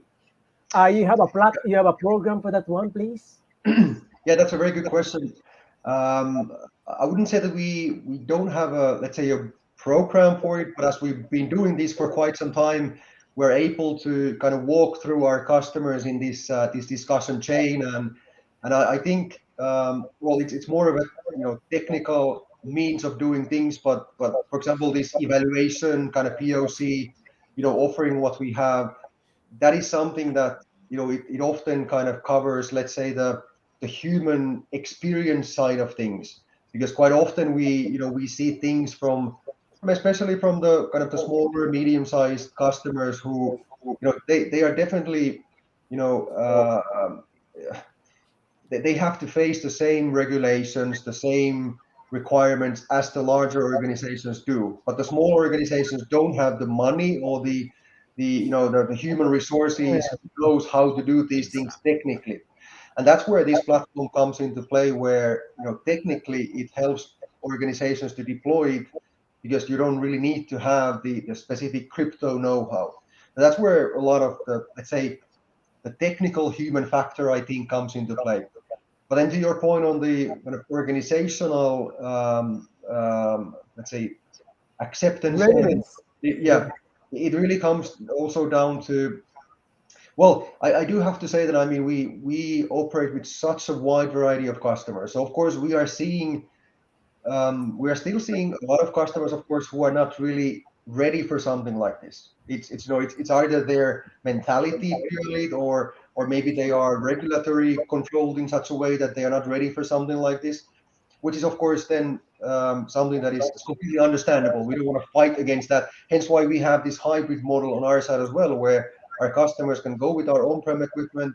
Maybe they can use this platform for like development or testing environments, and that will be kind of the easy way to migrate into this platform. So even from the organization viewpoint, if they start with something like running all of our technologies on-prem, but then start using this platform for purely for testing, then that's an easy way for them to kind of bring in new kind of things into the organization, and then slightly more kind of step by step, as the organization evolves and develops more into accepting things like this, they can start using more and more of the capacity for actual production usage as well. So it's kind of a multifaceted thing. I don't know if I answered your question, which was a very good question, but hopefully I was able to somehow cover it with the answer. Yes, you did touch on that one. Thank you so much for the quick response. Just but by the way, what that kind of project really suits the Philippine environment, for the simple reason that oftentimes our problem is when we buy a new technology, we have to change the entire infrastructure in the office, and it becomes more expensive. It takes time to transition also. So when it's always like almost a plug and play thing, that is kind of unique. That is groundbreaking. So congratulations, you did a great job. By the way, that's super great. Yeah, very nice to hear. Titus, I have good news. Actually, this is not canned, Titus, Thales and Napoleon are organizing, workshop on VPod in February. So again, this is first offered to NADPOP, Shirt, and Botswak Philippines members. So the first 20 registered, okay, for the February 2022 hands-on workshop for VPod, you will get a 200 peso Grab voucher. Okay, so please hit the QR code. We're also going to post the link to our chat. Better register now, right? So again, at the backstage are Jero and Jam from Napoleon. They're the tag team, the dynamic duo of Napoleon on this one. I posted the bit.ly link, and also I'm going to post the email. If you have any questions, on VPod, please send email to phmarketing@napoleons.com. I'm going to post it also. We're going to post it on the comment. Okay. So please, yes, Abed. Is Ari going to be the one to do the data privacy on demand workshop? It will be some better rates, I guess, than we, but yeah, probably. The Philippines is an APAC, Abet, and Ari is also the APAC lead. That's why there's a big scope in APAC, right? So yeah, but hopefully we can join right in that workshop. Okay. So Yep. please sign up, hit the QR code. We're going to be posting it again later, but please take advantage of this. Again, Ari, am I correct that they can use it for a month also for free after they've tested it, right? So Yes, definitely yes. Yep. yeah, that's good. All Okay, right. so Try- again, try Tito, before that's you good to buy. rehearse. So great question, by the way, and this is the answer to it. Okay. Okay. How many can we accommodate there, Jero? Around 30 to 40, right? So Mag-register na kaagad. yeah, please register everyone. Yeah. Oh, do you have any other Are questions for we Ari? going to announce the winners? Yeah. Yes, you have raffle, no pa. So, No. That's we have two questions. Ari, please stay on. Okay. So okay, we're great. going to. We have two questions actually for your segment. Okay. Yeah. Meanwhile, a round of applause for Ari. Ari, that was really well done. Thank you very much. Thank you, Ari. That was great. Thank you, Ari. Hopefully we Ari, can join you've the seen the hands-on price. workshop You've for, seen the price is Grab Food. Are you familiar with Grab Food? I'm not actually, no. Okay, that's our lifeline. Okay. Because when we're stuck at home, you call Grab and then you order the food. So whatever restaurants are in your area, they deliver to your doorstep, and all of their riders are fully vaccinated. So that's that's how we survive. Well, we have in Finland we have this same kind of concept, but it's called Bolt. So it's the same kind of food delivery system. It's a Finnish company, and they sold it with 7 billion euros to an American company just a while ago. It was pretty wow. quite Do big they- sum of money, but That's yeah. nice. Do they deliver vodka, Finnish vodka? No, you have to rely on your own stash for that. But Oh, okay. I've Yeah. been craving since we met you yesterday. By the way, Rafi Placidos says thank you to your presentation, Ari. So Rafi's watching from Thank you, YouTube. Rafi. Yep. Thank you, Sir Rafi. Oh, stand by. We're going to have the two questions in a while. Okay, we also have additional comments here down the line. Hold on. Okay, UMDPO. Wash hands, wash hands, wash hands. Okay, so our friends from University of Mindanao. And of course, ito si Cecil. Yan, says, finally you're here. Okay, get ready for the questions for Ari's segment. They are easy questions again. And on top of the Grab Food, if you register for a workshop, again, you can win 500 pesos worth of GCash voucher naman. Or if you answer the questions quickly and correctly, okay? So I'm going to post it now for the question number 5. You should have seen it on the segment ni Ari. Okay. There you go. First, question number 5. What is the official website of Thales? So, That's a very hard question. yes. Tough Let's see. one. Let's see. No, because I was thinking Thales is Finnish corporation. Should it be that FI or? He's a great mathematician, by the way. The name Thales came after. Yes. Okay, we're waiting for them to. They're still researching. Please type it in. The person who answers it correctly, without any typos, will win a 500 peso GCash voucher. Okay. Yep. Courtesy of our sponsors, Yeah, Napoleon Thales and and Thales. Napoleon. Thank you very much. Wala pa sumasagot, tapos ikaw research nila. Hinahanap namin yung Ginugugol pa yan. presentation. Sorry, I think I deliberately confused them by saying it's a Finnish company, and the domain name should be that. But Ari, it's you're not. based Yeah, I in know. France, right? Sorry? Ari, you're based in France, right? The company. I'm based in Finland. Yeah, but Finland. Ari's based He's in in Finland. Finland. Yeah, Ari's based in Finland. Yeah, but Thales headquarters is in France, right? It's in France, yes. Yep. Yeah. Imagine 80,000 employees, everyone. So that's how big Thales is. So okay, we're going to park this. Okay, we'll go to the next question. Walang, Come on, guys! Come on, guys, you can do it. It's an easy That's one. a dead giveaway. Oh, Google, man, Google. Google, yeah. By the way, Ari, there's a Thales Philippines. I'm going to assume that's not part of your organization. They're housed in Film Live Tower in Makati, in Paseo de Rojas. Sa local office? Thales Technologies Licensing, there's one. And- Software company based in Makati. That's not the one. So it's a different one, by the way, guys. We have a Yes. winner here. Ito na. Yep. Miss Marico, tama po. Okay. Ito yung mga peer po. For those who are answering, it should appear in our There feed. it is. The first to appear on the feed po ang mananalo. So, Marico, yan. Please check your settings. Finally found it. Please check your settings. Yan, thalesgroup.com. Okay? I think they're just Yeah. overwhelmed with Thales because from fighter jets to quantum computing, the Thales Yes. Group is a very, very big company. Large So organization. yeah, they're probably looking for Thales security or something or privacy. Congratulations, Miss Marico. Okay, those who are Now answering. that you mention it. If you're Now not that you appearing on the mention it, I did. Yes, Dito. You were saying something? No, not now that Abet mentioned about how large Thales is. I used to talk to some of their reps while I was consultant with the AFP. You were buying Yeah. fighter jets, no? You're buying fighter jets. Okay, so apologies for those whose answers not appearing, So it should appear upon our feed, Sir Gilbert.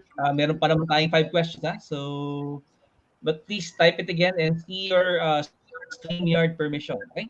Okay, before we let Ali go, this is the last question segment, 6 question. Meron pa tayong 4.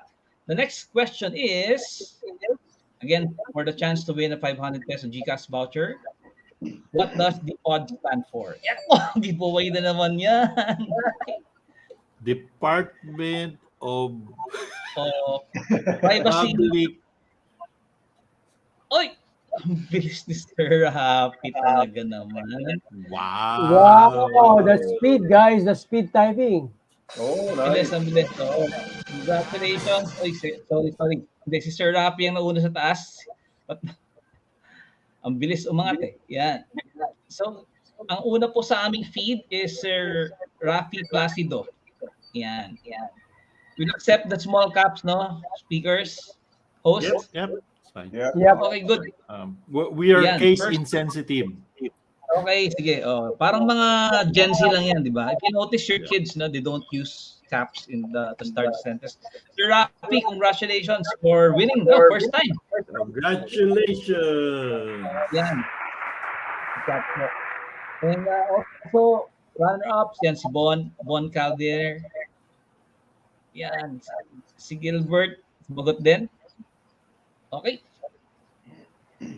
So Ari, thank you very much again for joining us. Maybe you can come back later with your colleagues. Meanwhile, we're going to bring in, of course, the next speaker. Who'd like to introduce? Abet. Ikaw na ba? Yes. Thank you, Ari. We'll see you later. Nahanap That's niya me. finally That's yung me. docs.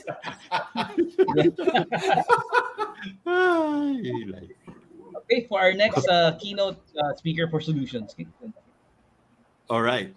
So our next keynote speaker is a sales engineer for cloud protection and licensing at Thales with over 15 years experience in the cybersecurity industry. Ivan Tan has been designing and implementing security solutions and providing security consultancy to various enterprise customers. Ivan is experienced with various security solutions ranging from network to systems and is well versed with security architecture and best practices. He covers the entire ASEAN region and now provides guidance to customers in solving their business problems via Thales technologies. Ivan is a security CCIE with a bachelor's degree in mechanical engineering. Ladies and gentlemen, Ivan Tan.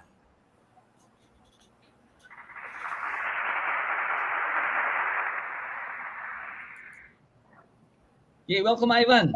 Hi. Hey, Ivan. Thank you so much for Good having me. afternoon. Good afternoon, How are guys. you, man? Hi, I'm good. Ivan Thanks. is based in Hi, guys. KL. Yep. So from Ari handling APAC in a way, Ivan now is contributing ASEAN, right, Ivan? So how many markets is that? More than 6, right? Sorry, how many So you have markets is? Singapore. Yeah, how many Yeah, so ASEAN markets? just mainly the ASEAN countries, but in ASEAN, the main countries are going to be SMIT, Singapore, Malaysia, Indonesia, Thailand, Philippines, and as well as Vietnam. So these are the one of the bigger ASEAN markets, but there's not a lot in ASEAN anyway. Just 10 of us.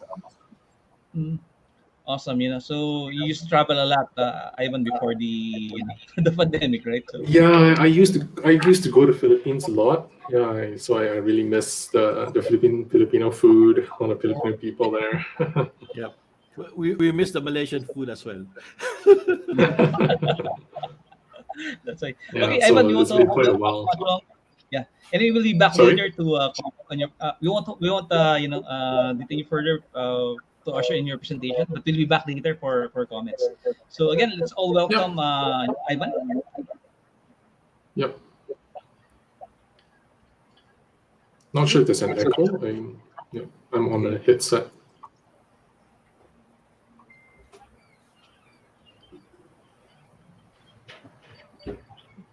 So should I be starting now? Yeah, please share your Yes, presentation, Ivan. Ivan. You have the floor, Okay, man. sorry about that. All right. Okay, so let me just share my slides.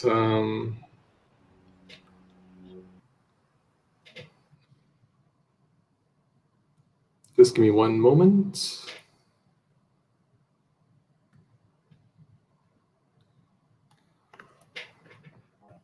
Okay, so I hope everyone can see my slides.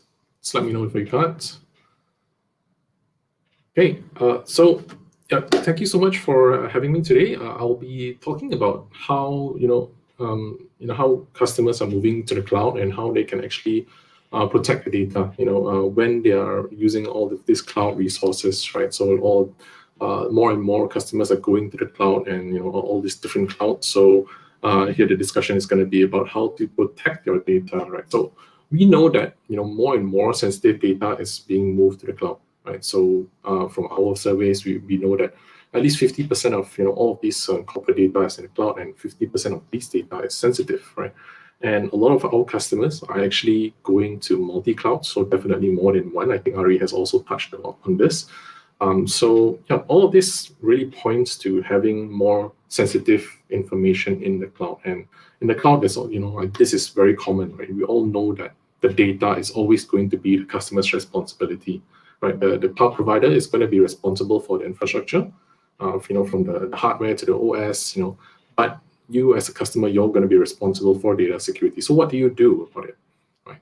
So for cloud experts like the Cloud Security Alliance, what do they say about data protection? Right? What's the best practice on protecting your data in the cloud?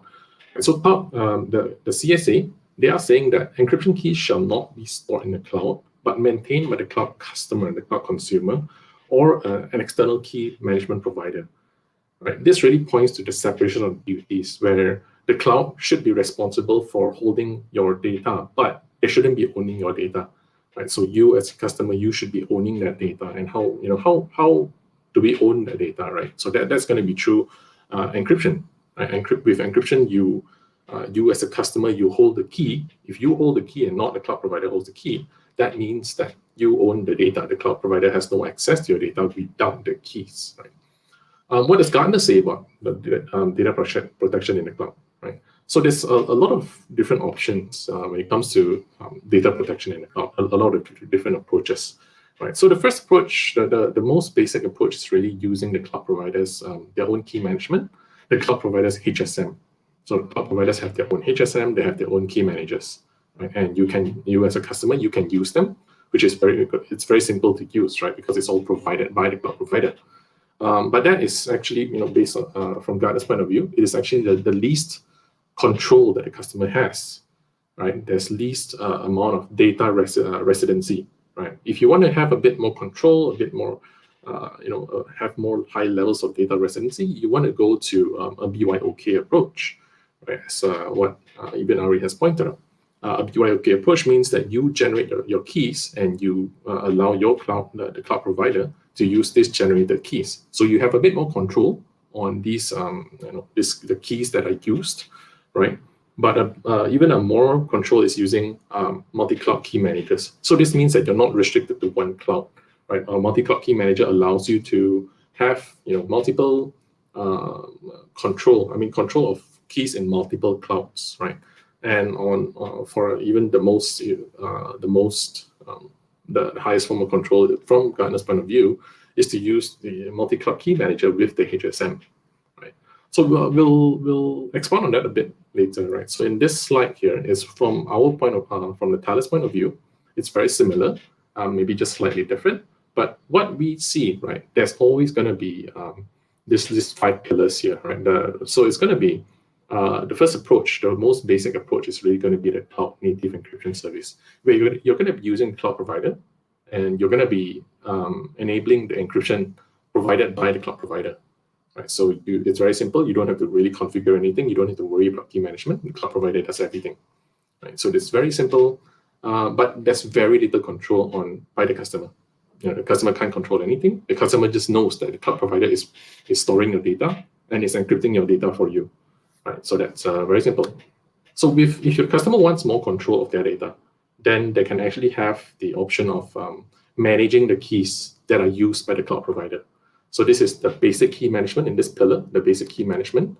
And so with this approach, you as a customer, you can have the options to manage the keys that the cloud provider is providing, that the cloud provider is using, that the cloud provider is storing. Right, so you can have more options, like you can generate the keys, you can destroy the keys, you can rotate the keys, all from the cloud provider's key manager. Right.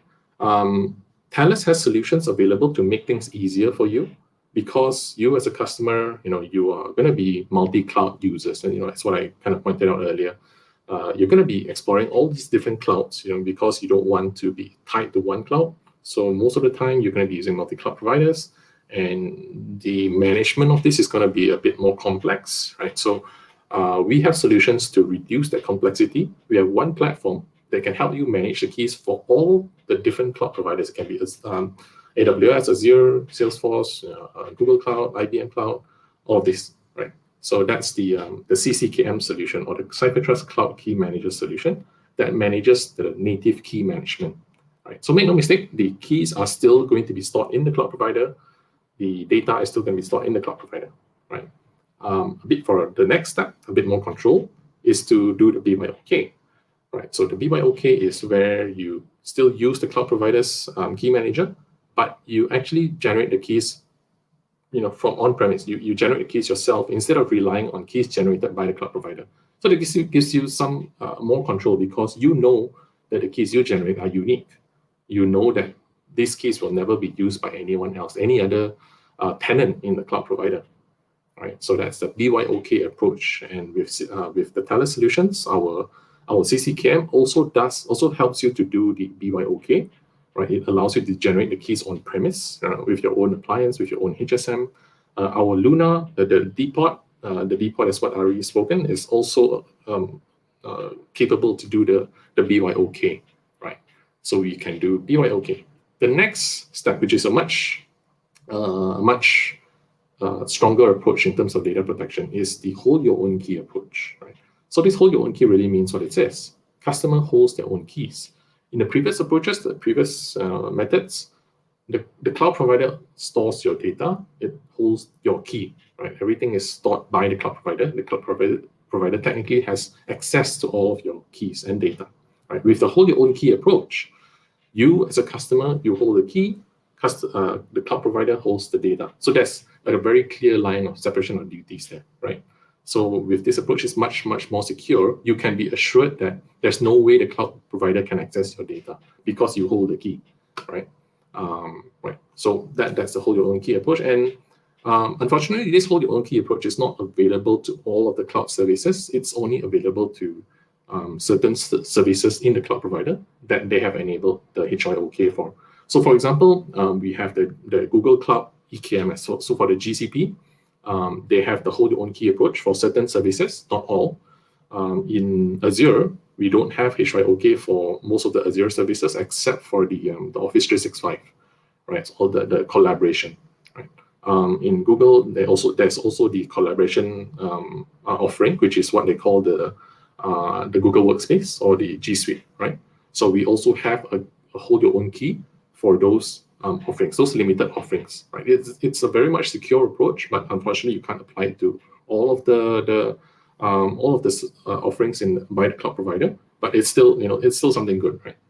So for the highest level of data security, you really want to provide your own encryption, provide your own data security. So that's where we actually use the last pillar, which is the bring your own encryption. Right. So here it is you as a customer, you don't rely on the cloud provider's encryption. You bring your own encryption, you provide your own encryption capabilities. So the cloud provider has no visibility into the data at all. They don't manage the encryption, right? Everything is done by the customer, which is really how it's how it's supposed to be. That's the best approach, right? So in the bring your own encryption approach, the customer provides the encryption, and Thales has the solutions that can help the customer do that. That is through our solutions like the transparent encryption, or even things like the tokenization, which is mainly for applications, right? So we have a lot of different ways to do the bring your own encryption, but this will be limited to platforms in the provider, the IaaS and as well as the PaaS platform. You can't do bring your own encryption in the software as a service model because there's very little things you can control in the SaaS approach, right? So if you're using IaaS or PaaS, you can actually apply the highest level of security, which is BYOE.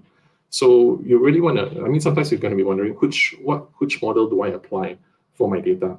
So it's really going to be dependent on how important your data is, how sensitive your data is. So sometimes, for less sensitive data, you can use the cloud native encryption. All the way to the most sensitive data, you want to apply the bring your own encryption approach, right? So there's no one fixed recommendation for everyone. Everyone has their own requirements, their custom requirements. So it really depends, right? But here, at least, I hope with this, with these different models available, you understand what approaches you can use to protect your data. You yourself understand what kind of data you have, how sensitive your data is, and where they reside, in what kind of services they reside. Right. So with this knowledge, with this information, I hope you can actually make a better decision on how to protect your data in the cloud. Right. So in the next few slides, I'm going to talk about how the BYOK, how the HYOK, how the BYOE works, the architecture of it all, because it might be quite kind of new to you. So for the BYOK, it's really quite simple. Normally, in the cloud provider, you are going to be using all of the in this example here, we're going to use AWS. So you're going to be using all of this, the various AWS services, such as your S3, your EC2, your Redshift, right? All of these services in AWS can have native encryption, right? So the encryption is done by AWS. And then you can actually manage the keys that are used for those encryption inside the AWS KMS. So AWS has their own key management service, and you will use that KMS to perform the key management of those keys used, right? But you're going to be using directly to the KMS in a more efficient approach, right? Because realistically, you're going to be having more than one cloud. So you're going to be using multiple cloud providers KMS, right? So in here that's where we come in. We have the CipherTrust Cloud Key Manager that functions as a central platform, a central GUI that can manage all of the keys in different cloud providers. So instead of accessing the multiple cloud KMS, you're going to be accessing just one interface. So this one interface, you can access it through the GUI, or you can do APIs through it. Right? This one interface will control all of the keys in the KMS. Right? So the user will log into the CCKM and do all of the key management capabilities there. Right? So in this CCKM, we'll also have other functionalities. I'll go into that a bit later. But then you also have the ability to connect to a HSM to have the master key protected by a HSM. So this gives you the highest level of security because your keys from the cloud are actually protected by a HSM. But yeah, in this approach, it's a BYOK. The keys are still going to be stored in a cloud provider, and they are also going to be stored in on-premise in your in the CCKM. Right, so there's going to be two places where you store your keys, but the cloud provider still stores your keys. Right, so that's the BYOK approach. Okay, the CCKM does more than BYOK. It does the full key lifecycle management, and that is what is recommended by people like NIST. Right, you need to have a solution that manages, provides you the whole key lifecycle management capability. So with the CCKM, you own the key standards. You can do the BYOK. You own the key material. You can actually back up all of the keys from the CCKM. All of the keys that you create in cloud, all of the keys that you create from the CCKM, they're all backed up in the CCKM. So if anything happens to the keys, your keys in the cloud, right? If somebody accidentally or maliciously deletes the keys in the cloud, what happens to your data? Right? So obviously your data is gone without the keys. So that's where a CCKM will be very, very valuable to provide that backup and disaster recovery in case anything happens to your keys. Right? So if somebody deletes your keys, you can still restore it using the CCKM. Right? Again, it's a very efficient way of managing your keys because it's just a single management tool for all of the different cloud providers that you have, right? And it provides you the workflow management, so you can access the CCKM using API, so you can do your own workflow management. And it's also very useful for for things like if you want to, for example, you want to stop using the cloud for all. Maybe you only want to use the cloud in certain during office hours, for example. During office hours, you can upload the keys to the cloud. And then after that, you can just delete your keys, right? And then the keys will only be residing in the on-premise location in the CCKM. And then the next day, when you want to start work again, you can just upload the keys again. It is just as simple as that. So you have a lot more control on the keys with the CCKM, right? So the next approach, the next way of doing things, the next way of data protection is the HYOK. So here I'm going to give a Google example. Right? In the Google example, we have, again, your Google services, right? One of the many Google services. For example, it's here we use BigQuery and Compute Engine. Right? And these services will use the Google's key management service to request for the keys. So all the data here is encrypted using keys that are stored inside this, that are managed by this key management service, but the keys are not stored in the key management service because it is going to be using an external key, which is actually stored in maybe the DICT, right? So the key management service is responsible to determine where are the keys stored, right? This service is requesting for the key, so they need to find out where's the key stored. So then they decide, the key is stored outside externally. So then it sends the request to the external key manager. And this, then it's going to send a request to this Thales managed EKM service. Right. So this EKM service will then finally do a request of the keys to the location of where the keys are actually stored. And that is actually the DICT, the cloud HSM. Right. So you have a HSM level protection of your keys in Google. And the keys are only stored here and they are never stored in the cloud provider. Right. So normally the keys that are here in the DICT is going to be a key encryption key, and the cloud provider will actually have a data encryption key that is encrypted by the key encryption key. So they're going to be sending over the DEK over to the DICT, and the DICT will then use the KEK, the key encryption key, to decrypt the DEK, and then the DEK will be cached on the cloud provider. The decrypted DEK will be cached in the cloud provider, right, until the next time the cache expires or something.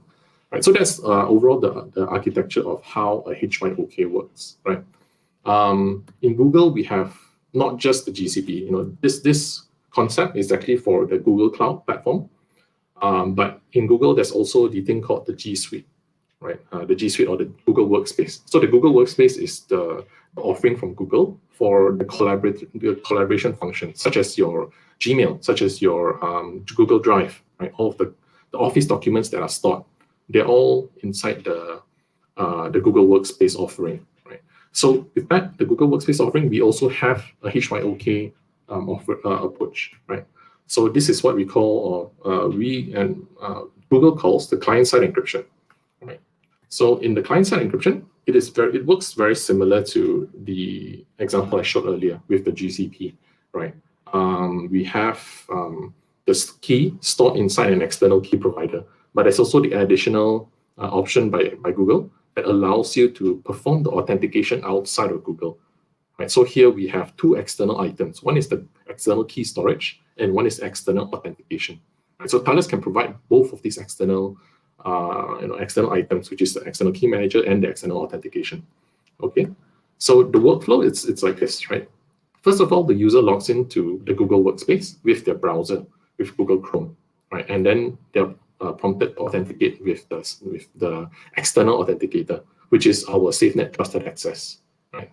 So this SafeNet Trusted Access will authorize the use, and once authorized, once they can log in, then they want to create a file or want to upload a file to Google Drive, right? So then Chrome, the browser itself, will generate a DEK, and this DEK, of course, will encrypt the document, and this document, this DEK will be sent over to our CCKM, our CyberTrust Cloud Key Manager, to be encrypted by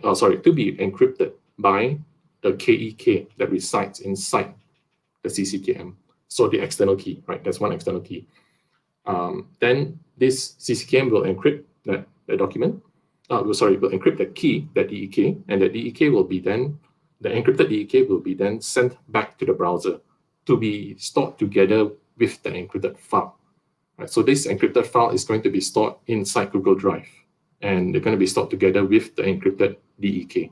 So whenever somebody needs to access the encrypted document, they will have to decrypt the DEK first using our CCKM, and that's in the CCKM. There's all the policies there to determine if that access should be granted, right? So that's overall that's how it works for the Google Workspace client-side encryption.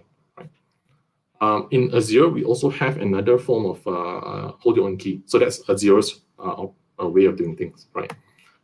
So they call it double key encryption in Azure, right? So double key encryption really just means that DEK is encrypted twice. First time is going to be encrypted by the customer's key, the customer's key that is on their own HSM, right? It can be a DPOT, it can be an on-premise HSM. And also, once that is done, right? So here the flow is very similar. I won't go through it in so detail, but it's very similar to how Google does it. First of all, you're gonna encrypt that DEK with the Thales HSM, and then that DEK is going to be encrypted again with a key in Azure, right? So Azure holds one key, and the customer holds one key, and these two keys are going to be used to encrypt the document key, right? So yeah, similar. The document is going to be stored together with that double encrypted key. So that's why they call it double key encryption. So you notice that in all these HYOK approaches, it's always the keys are stored by the customer. Right? So that's a much safer way of doing things, a much better way of passing your audits. Your auditors are always going to ask you, who actually holds your keys, right? You don't want to hold your key together with the data in the same location as where your data is stored. If you're letting your cloud provider do everything, right, they're going to hold your keys, they're going to hold your data.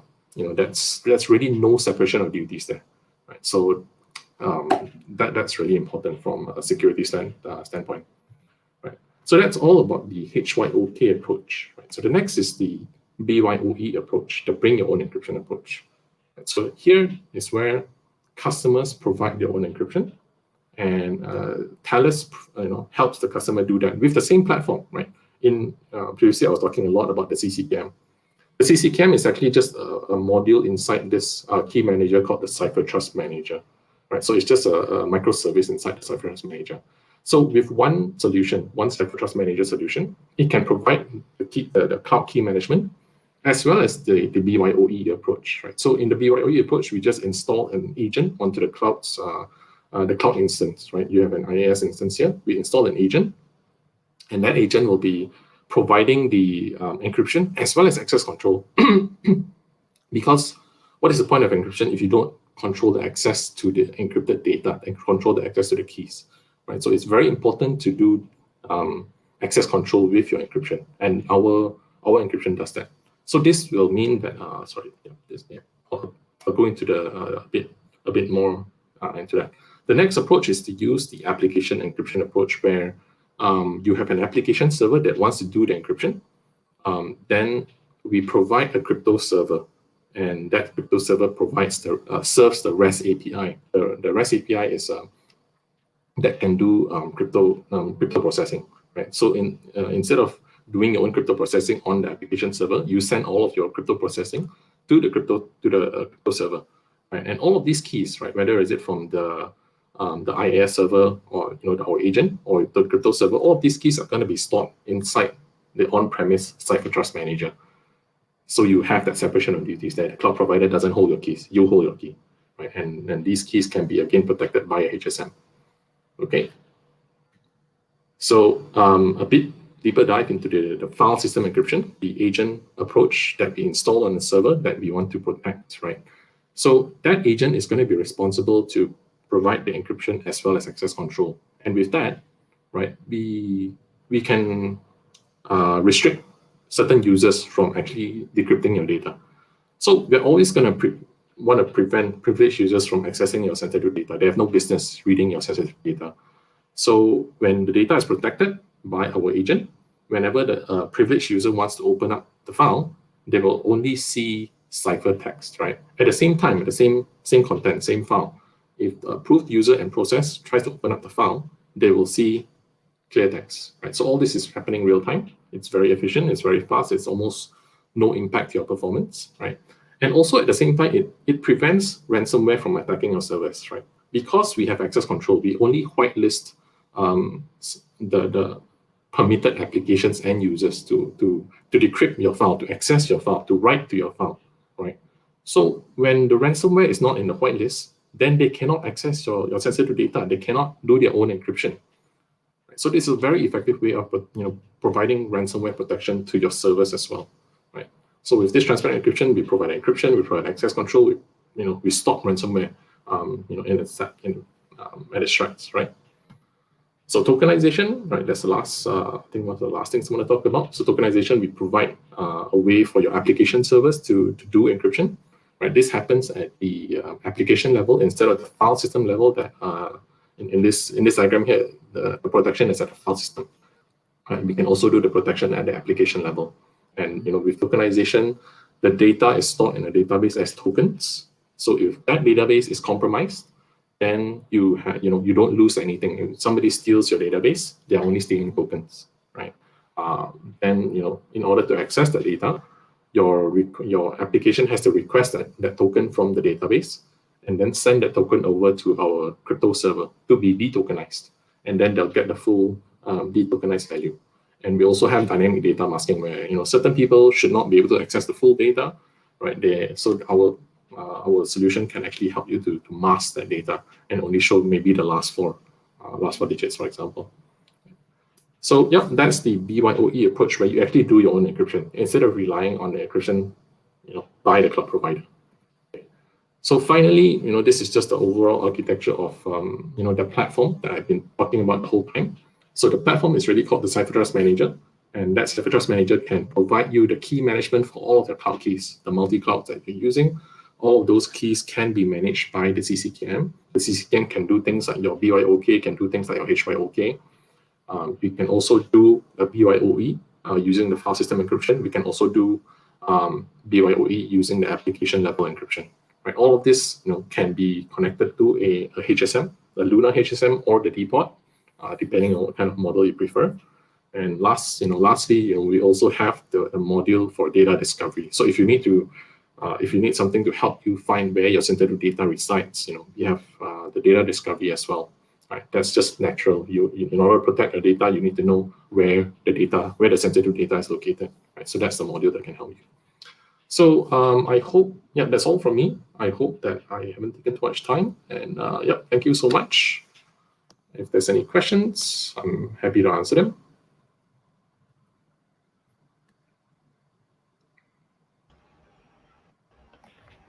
Okay, thank you, Ivan. Awesome. Abeb, again, one of your solutions. Thank you, Abed. If we talk specifically about the Data Privacy Act, the very solid and firm technical control that it specifies is encryption. And this key management is always guarantee you. And every time you want to do business with a big company or any other partners, part of the due diligence is that what is your key management system? So everybody gets lost. I was like, okay, do I have to buy my own HSM, or do I have to subscribe to a PKI provider? So there's really no straight answer, and specifically if you're a small medium company, right? I don't have the money to do all of this. So you brought up a lot of very interesting topics, particularly for someone like me who's been a PKI advocate since 20 plus years ago.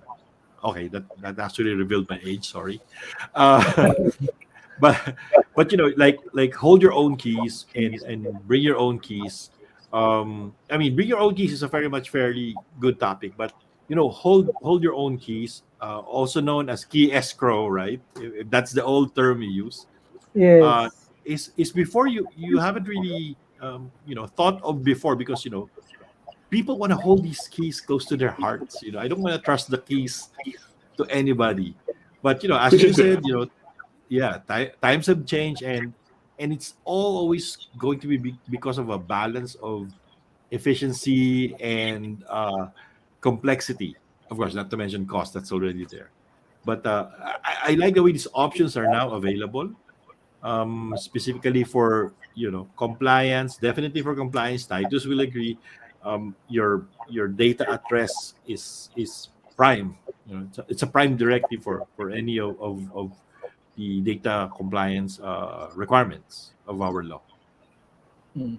For our fellow DPOs and CISOs, no, this is one area of investment that you would want to focus on in 2022.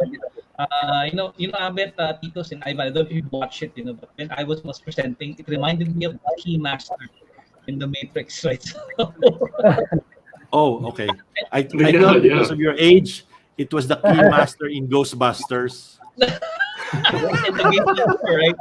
In the gatekeeper. Um, So technically, really, like I like the architecture that Ivan has showed us, and also there's a lot of ways to approach encryption in organizations, and he has shown us the BD2K, etc. And what I really like about it is the practicality of it, right? And at the same time, very simple framework that's can be easily implemented across all organizations. Right? So, Ivan, in the Asian region, what is the most common among the solutions that you presented that companies are taking? the most common solutions in the ASEAN region for data protection. Yep. So I would say that it varies, right, by country. Some countries are a bit more mature in terms of data protection. So a lot of them actually, because of regulations, like the financial industry, they have enforced the use of HSMs for a lot of the banks and everything. So that one is quite a standard practice, right? But for the rest of the industries outside of banking, that one is very country dependent. I would say that Singapore, they have better enforcement, better regulations. So there's more data protection awareness.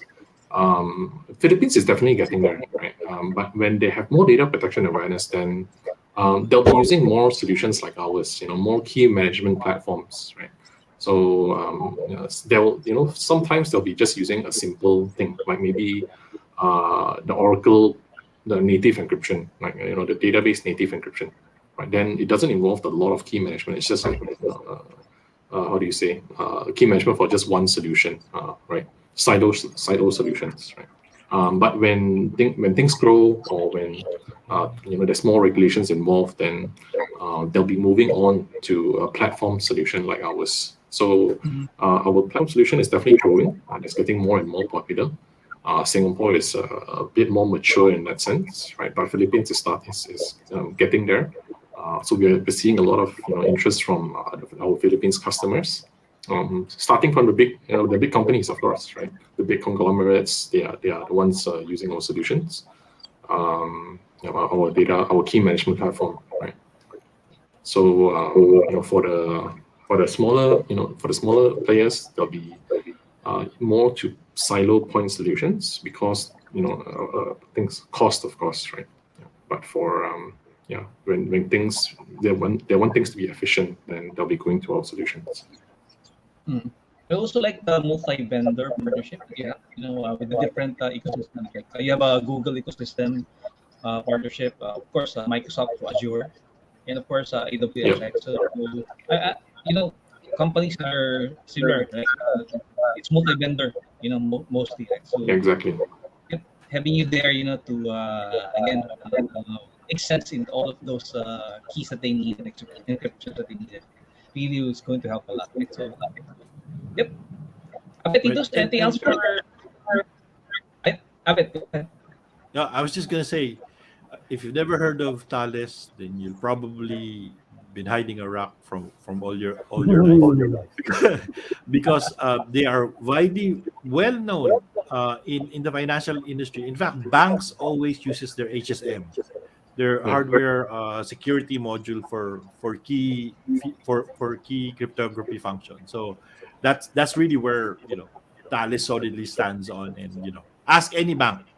I'm sure they have a Thales HSM. I think more than close to 100% of the banks in Philippines and in the ASEAN region, they are using Thales HSMs, right? So all of the banking people will actually know our name. One thing I can actually say about the presentation of Ivan tonight is it is a disruption. It's an innovation disruption at the same time. So a lot of people actually be wondering, do I have to do all those things?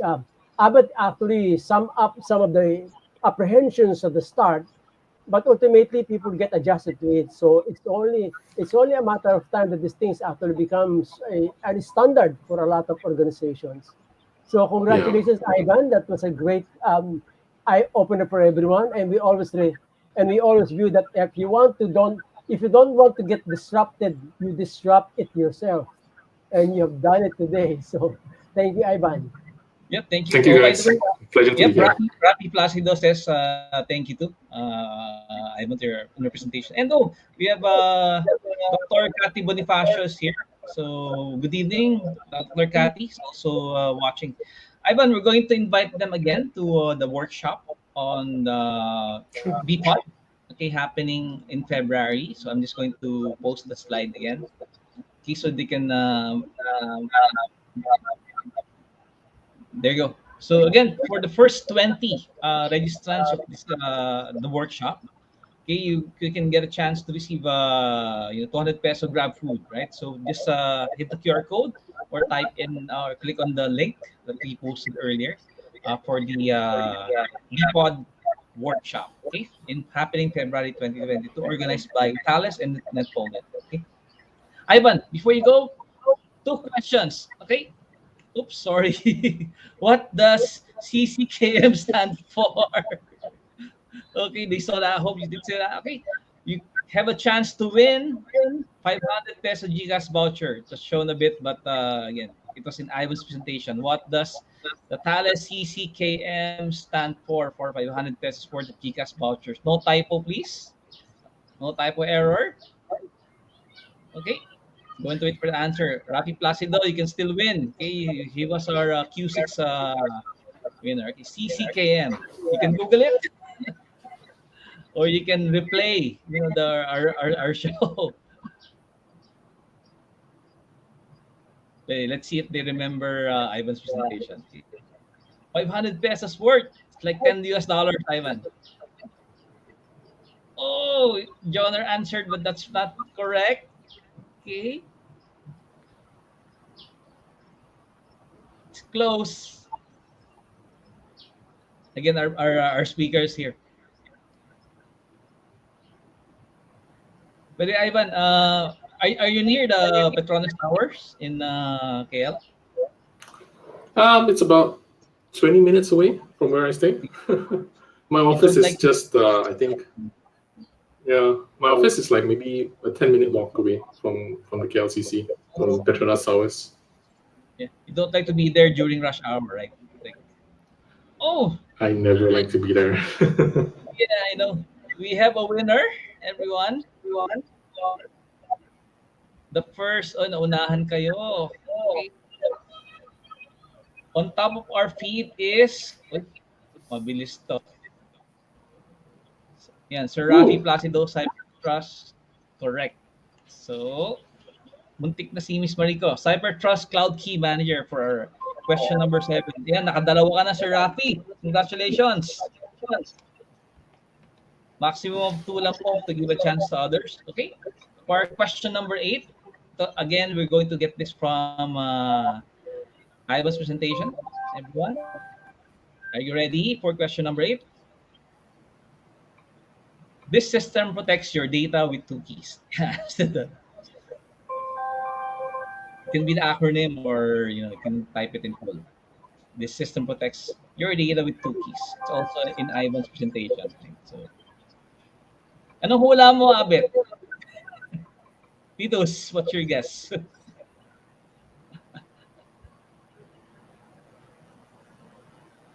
2 keys. Dual? Yan, Marie and Jonar. They answered question 7 correctly too, but nauna si Sir Rafi on our lead. Okay, a few more seconds. By the way, Ivan, when was the last time you were in the Philippines? You were in Manila. Oh, when was the last time I was in Manila? I think early 2020. Yeah. I got back just before, I was in Manila just before the lockdown started. Just a few days. I flew back and then the lockdown started. So I was kind of, I guess, lucky. I wasn't caught. Yeah. I know, otherwise you've been trapped here. So, yeah. Yeah, okay. Yeah. It's not a bad thing. But yeah. I know. You enjoy the fatty Filipino food that goes well with the. Yeah. It's just my wife wouldn't be too happy. Yeah. Okay. This system protects your data with 2 keys. Baka wala tayong winners sa question number 8. So we're going to wait for a few more seconds, everyone. Okay, we'll give a clue. Starts with a D.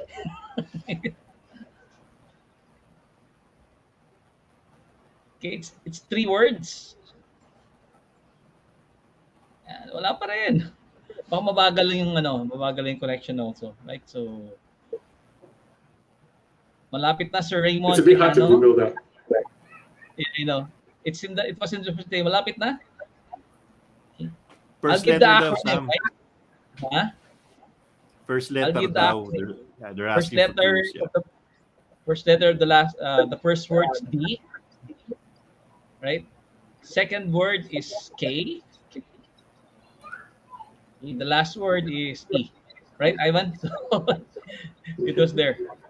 It was there. There you go. Ang galing ni Miss Marie ko. Congratulations, Miss Marie. Correct. She has a question mark. Double key encryption. She wasn't sure on the answer. We'll take that. Finish. Okay. Thank you, Marie. Pwede pa kayong sumagot, but hanggang dalawa lang. So far, we have several double winners already. But again, right. Ivan, thank you for your presentation. Hope you can probably join Ari later, but we're going to let you go for a while as we wait for Andy to come in. Okay. So Ivan, thank you very much. Thank you. Thanks, guys. Ivan. Good job, really man. fun to be here. Thank you, Ivan. Can you please introduce our next speaker? Hold on for a while. I'm having a problem with my computer. Stand by, please.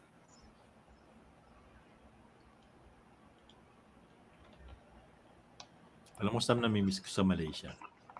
Yung, meron doon parang garang lang siya, maliit lang. So, unlimited, pre.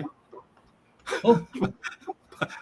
Parang naka-30 ako sticks yata nung isang araw na yun. Oo, talaga. Wow. Oh, yeah, I know. You love street food, no? You love street food. Right? Hindi, beef satay. Seafood. beef tsaka chicken. Don't work, yes. Oh, while waiting for Tito Steelers, can you access it? No, unfortunately not. I do not know why. Oh, okay. Let me do the introductions of our third Yes, and please, thank you. Ayaw niya pumasok. Thank you. okay, our final speaker for the day is currently the security sales engineer with Thales Cloud Protection and Licensing, focusing on the full identity and access management portfolio Ayan, with several IM. years of experience in a similar capacity. And he's involved in successful on-field project rollouts for government agencies, FSI, and the utility sector. Okay. Prior to this, he was a senior security engineer at NTech Security, where he was involved in roles with the passion of helping and giving consultancy to the customer by solving their problems with POCs and eventually helping them achieve their business goals. He currently holds a bachelor's degree in IT in the area of cybersecurity. Okay, bounce back Philippines, NADPOP, and PH Cert. Let's welcome our good friend from Singapore, Andy Lai of Thales. Hey, Andy. Hello, Andy. guys. Good evening. Right. Sorry, it's almost dinner. Dinner. Are you hungry? Yeah. Yeah, a little bit. Oh, we're Yeah. good. We're good. So Ken, Yeah, Ken. We are on intermittent fasting. Don't worry about us. Andy. I'm going to get the Grab cash. Yeah. There you go. You should, yeah. Andy, send me your number so we can split the loot. Yeah. Okay, sure. We do it on the back end. Correct. So it's a maximum of 1,000 pesos. So yeah. All right. We're just kidding, guys. Some they might think we're fixing. No, we're just not. kidding. Andy's based in Singapore and Grab is also big there, right? Andy. So right. They kick out Uber. so that's why. Oh yeah. Oh yeah, that's right. We used to be big. Yeah. Okay, we miss Singapore though, but Andy, we're going to let you present first, and then we'll come back later. Okay, so Sure. We will chat later. let's Yes. welcome Andy Lai to Privacy Fridays. Okay? Take it away, Andy.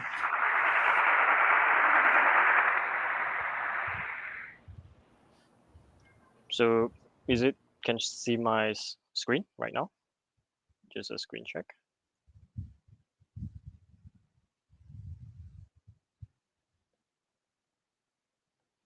Is it visible? Yep, it's visible. All right. Okay. All right. Thank you, Sam. Okay. So, hello, good evening, everyone. So, just giving myself a quick introduction. So, this is Andy here. So, the inside sales engineer of Thales IM for the APAC region. So, without further ado, today we are going to discuss about the FIDO Go passwordless with Thales FIDO devices. All right. So, first thing first, what is FIDO? All right. So, the full name of FIDO, which is Fast Identity Online. Which is an open standard for the easy to use with a stronger authentications using a public key cryptography. So what makes the FIDO become the strong security with strong security and also fast authentications, right? So let's move on and see what are the recommendations based on the NIST. All right, so here with the table extract from the NIST digital guidelines. So regarding the authentications method with the trust level. So we can see on the table here, which is highlighted with the yellow and also on the red one. So in order, if you are using the FIDO security key alone, which is considered as a medium trust authentication methods. But if you are using the combinations of the FIDO key as well as the password or using the biometrics on the FIDO key devices, then it will consider as a highly trusted authenticators. So it's recommended to use the highly trusted authenticators for the user to authenticate into the highly sensitive applications or when the user would like to access to your applications or data with highly sensitivity, it's recommended to use this kind of the highly trusted authenticators, right? So now maybe some of you might question how the FIDO works. Maybe if I have a FIDO key, how do I do a registrations? Right now, I'm going to give you a quick overview on how to do a FIDO registrations, right? How the FIDO works. So you can see on the diagrams here, right? So the users, and then you have the authenticator, which is showing here, which is a FIDO devices, right? So you have the FIDO devices when you plug in to the PC or to the laptops. Okay, and then when you want to register, so relying party, which is one of the, I mean, the service provider, cloud applications, or any of the let's say the servers or that can support FIDO2 authentications. So when you plug in, and then when you want to register, you click on register, and then you will sign the attestations, including a public key. So when these things that you need to sign, all right, so it will requires the user to touch on the keys or enter the pin in order to unlock the private key to sign the public key, right? So this is how the registrations work, right? So we will generate two key pairs, so the private keys and also the public keys, right? So the keys will be resides in the device, which is resident key, okay, and also the private key that are stored on the relay party, which is the key handler. All right, so every time for the new applications you use the same tokens or same FIDO devices for the registrations, it will generate a new key pass every time you using the same keys, same devices for the registrations to different types of the applications. It will generate a new key pass for the registrations, right? So this is how the registration works. And next, how the FIDO works on the authentications part. So it's pretty simple. So right, so after you do a registrations, you have the public keys already stored in the relying party or the cloud providers, right? So when you want to use the sign in login to the applications, so if you, the applications or the relying party in the forms here, so it will challenge the users or challenge the authenticators, please sign the key for me. Okay, so in order to sign, you need to unlock. So what things that you need to do? So the user might have to use a gesture in order to use a private key. The gesture like touch on the keys or touch on the FIDO's devices, or maybe scan the biometrics, or maybe use the pin, the digits pins are like 6-digit pins or 8-digit pins in order to unlock the private key in order to sign the response, right? So this is how the authentication works. So all the private keys will be remains inside the FIDO devices. It will not moving out or export out to any of the relying parties or any of the applications. All right, so this is how the authentication works. And now, so when we talk about passwordless, right? So why enterprise start going for the passwordless? Because we have the password problem. So what is the problem? Right. So let's go through the statistic here. So the consumers have a password problem. So based on the survey, right? So based on the report, so 90 accounts per user on the average. So like for the consumers, I mean, every one of you might be using a different accounts or having a social media's account and all the stuff, right? All the different accounts, and there might be less than 5 password per user based on the reports here. So 50% of the user haven't changed the password in the last 5 years. Actually, I'm one of it, right? So I didn't really change my bank account password. All right, so this is one of the problems. So the consumer is one thing, and of course when we talk about on the enterprise, there's a business also having a password problem. So because it will impact quite a lot of the operations and stuff, right? So 81% of the data breach involve weak or default of the or stolen password. So 1 in the 40 attacks were successfully phishing the attacks and so on. So to manage the password is a bit tedious, right? So when the users are forgotten the password, they will just call to the IT help desk or IT operation team. So, hey, I forgot the password. Can you reset for me? So I believe every day that are more than I think more than like 10 or 20 cases per day because of the users or the employees are forgetting the password and ask for the password reset, especially after the holiday seasons, right? So they can't remember their existing password, so they need to reset the password. So it's hard to remember. So if based on the company policies is required like more than 12 digits or at least 6 digits of the password combinations, it's really hard to remember and also need to be changed all of the time. So every 90 days or 60 days or 30 days you need to change a new password, so it might causing you very hard to remember the password. All right, So now next, when it goes to the passwordless journey, you are required to consider flexible authentications. So what are these? You need a flexible, smart, and secure solutions. You are able to support multiple endpoints. Like for example, you need to support a Windows workstation, Linux workstation, macOS, applications, VDI, and so on. And also you need to support all the users, different user profiles, and so on, and also all the different assets and resources. So you need definitely need a flexible, smart, and secure to cover all the passwordless to enable you to start a passwordless journey. All right. And now I'm going to give you introductions of Thales FIDO2 devices. So we have two types here, two models, I would say. So the first one, which is SafeNet e-token FIDO, which is a USB Type A, and with a touch sensor. And also on the other one, which is you can see is similar like a credit card type, which is they call it smart card. So which is a SafeNet ID Prime FIDO smart card. Okay.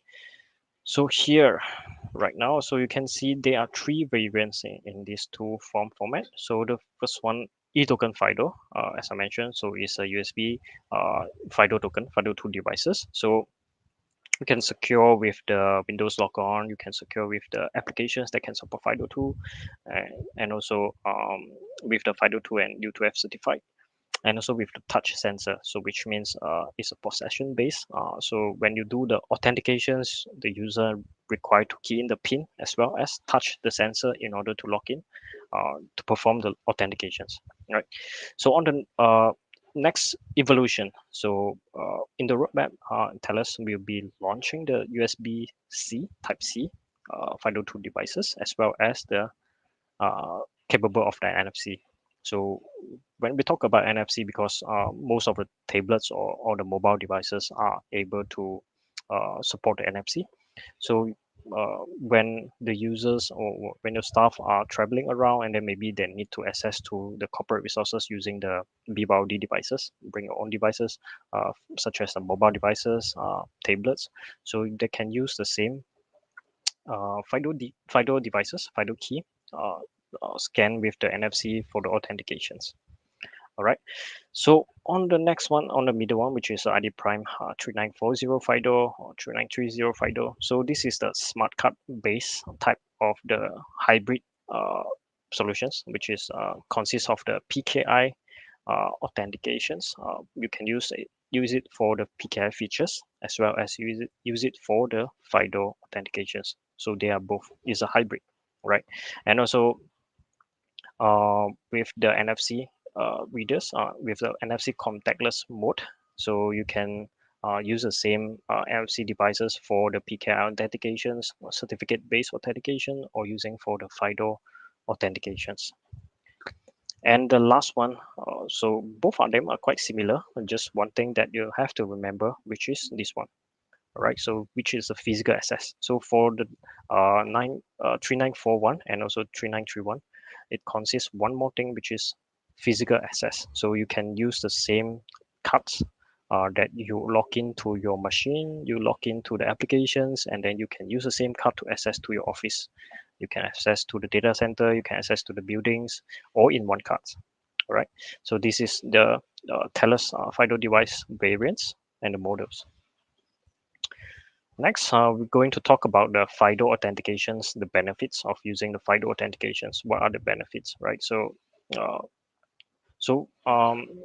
what are the FIDO main benefits? FIDO Alliance slogan, which is stronger security and also simple to use. Here we are speaking about the FIDO2 and also WebAuthn standard. So strong security in authentications. So use of the asymmetric public key cryptography and also possession-based authentications.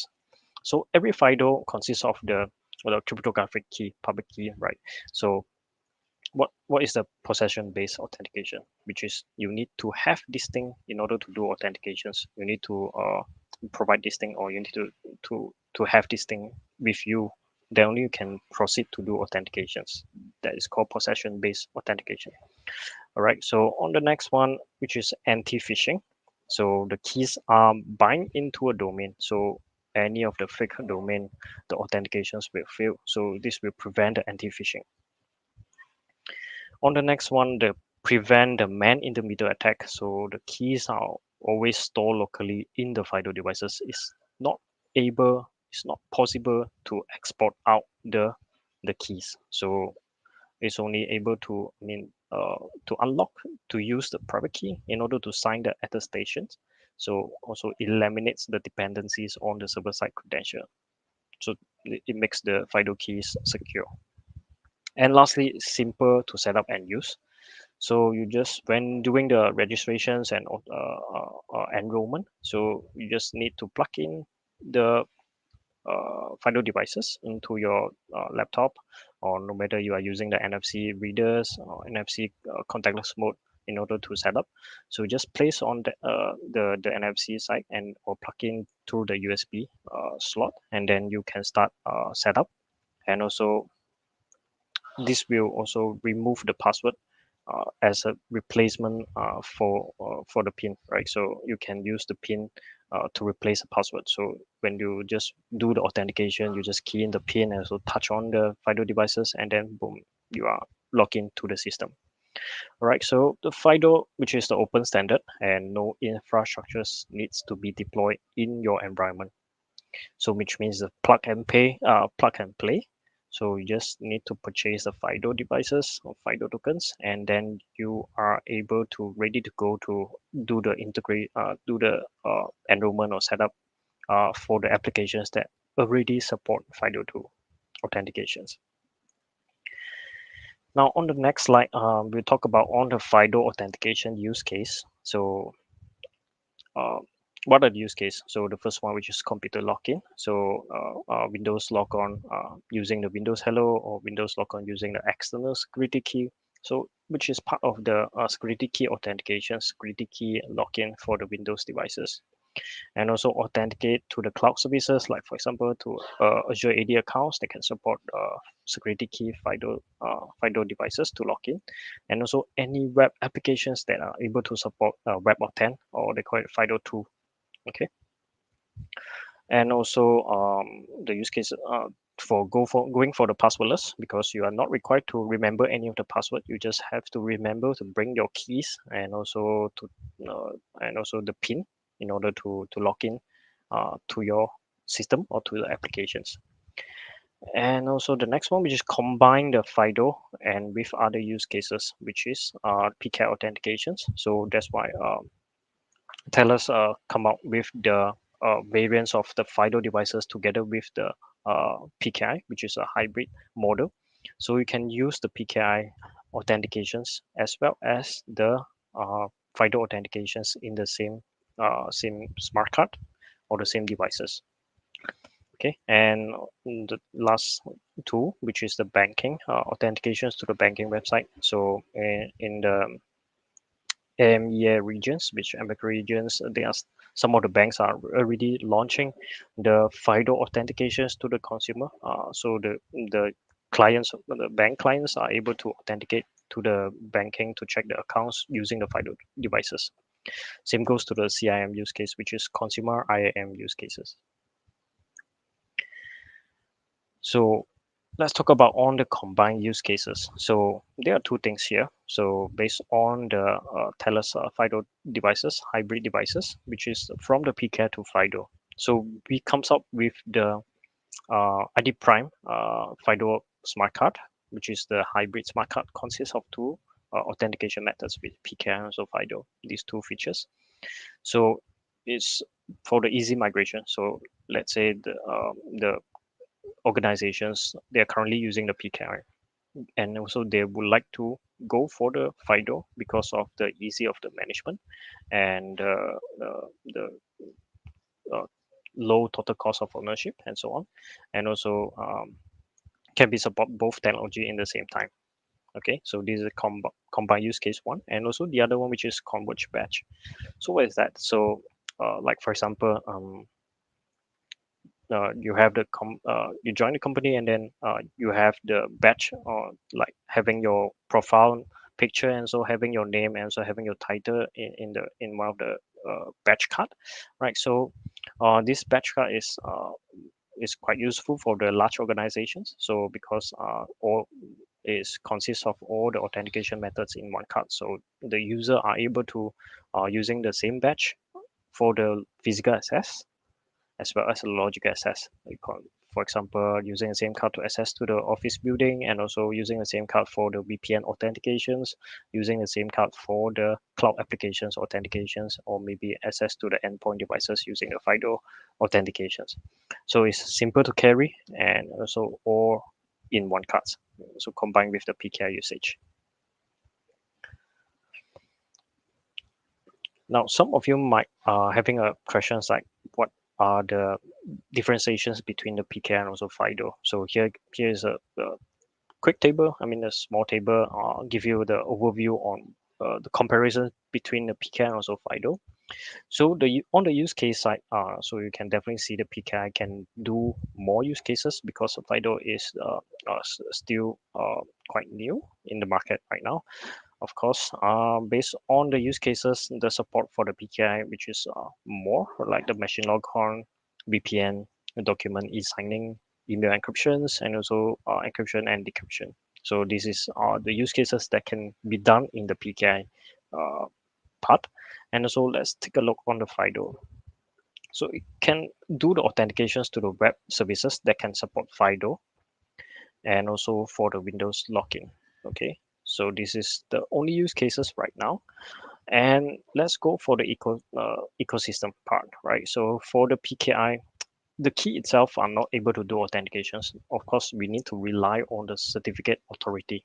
So from the CA, then is to generate the certificates, and then you have to upload or insert into the PKI tokens. Then only you can use the certificate for the authentications. Before you can use a certificate for authentications, you need to authenticate to the PKI key itself. So like you have to enter the PIN before you can use the certificates for authentications, right?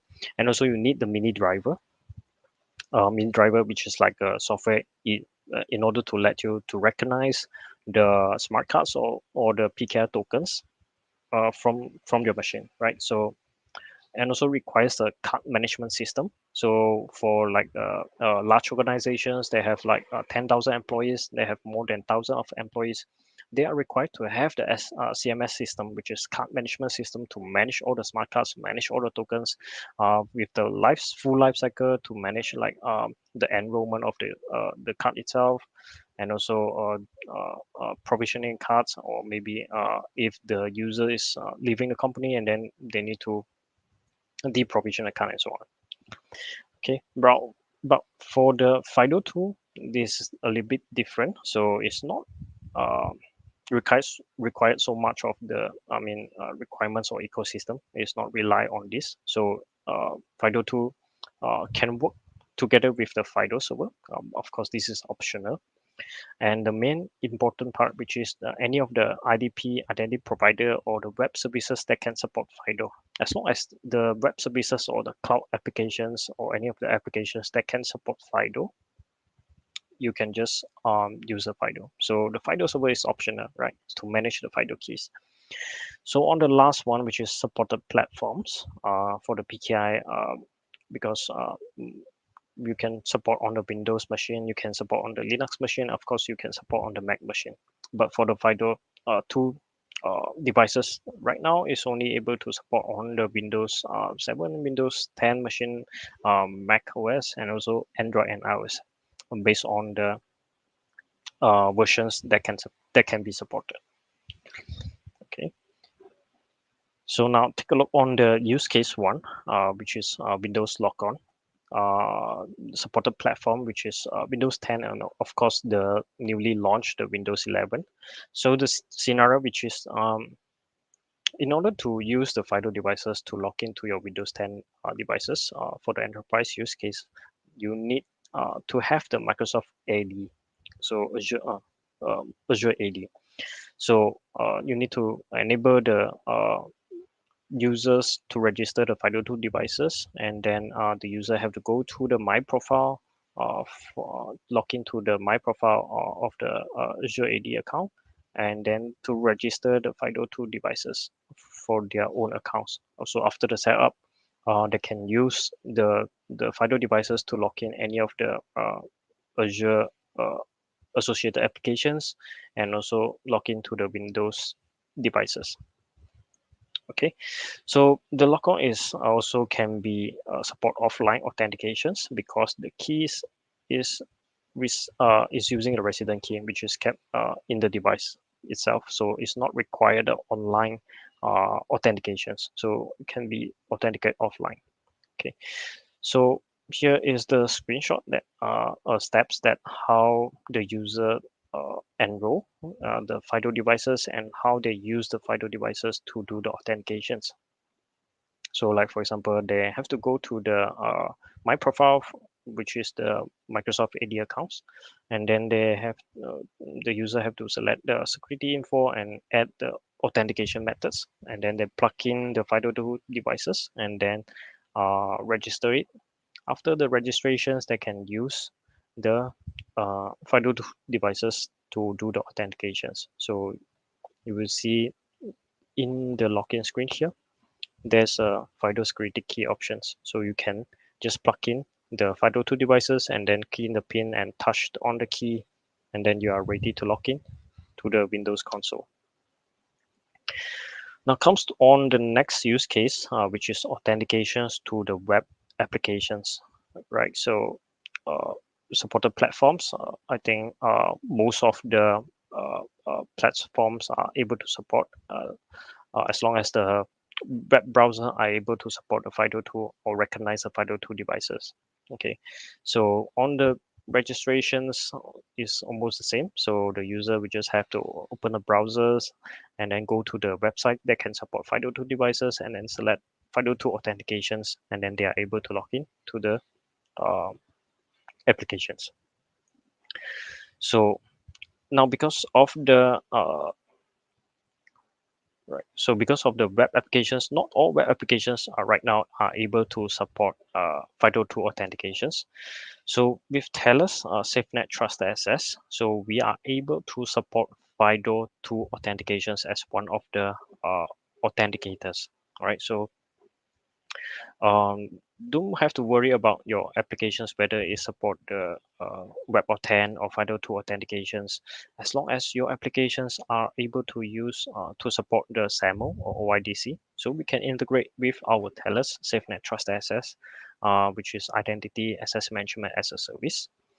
And then we can integrate with your applications to use the FIDO2 authentications or using the PKI authentications. So this can be done in by using our SafeNet Trust Access.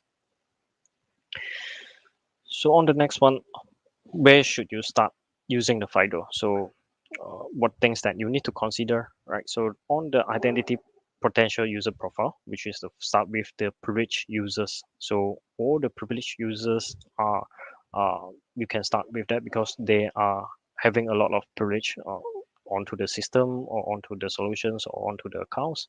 So we may start with this type of the privileged users and also the first line workers, which is identities are not managed in the traditional user store, like the factory workers, temporary workers, and also for the call center users, which are require the quick login and log off, and or maybe the shared kiosk or shared system when they're having a shift. So when they log in using the FIDO keys and then they log out, and then the other user having a different keys, and then they just have to using the different FIDO keys in order to log in.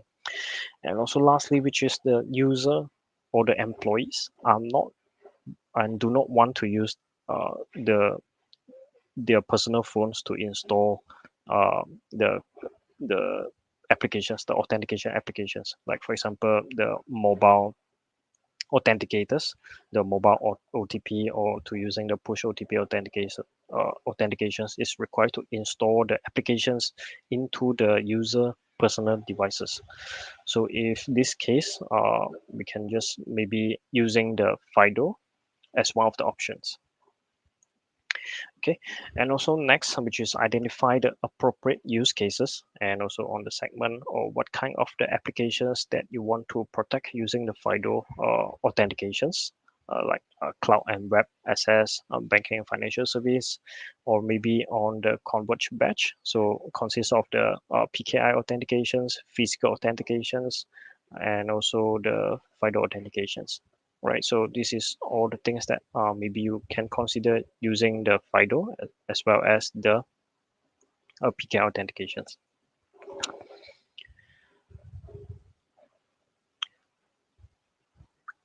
Now, this is the SafeNet Trusted Access, which is just now I mentioned, which is right now is able to support FIDO 2 authentications.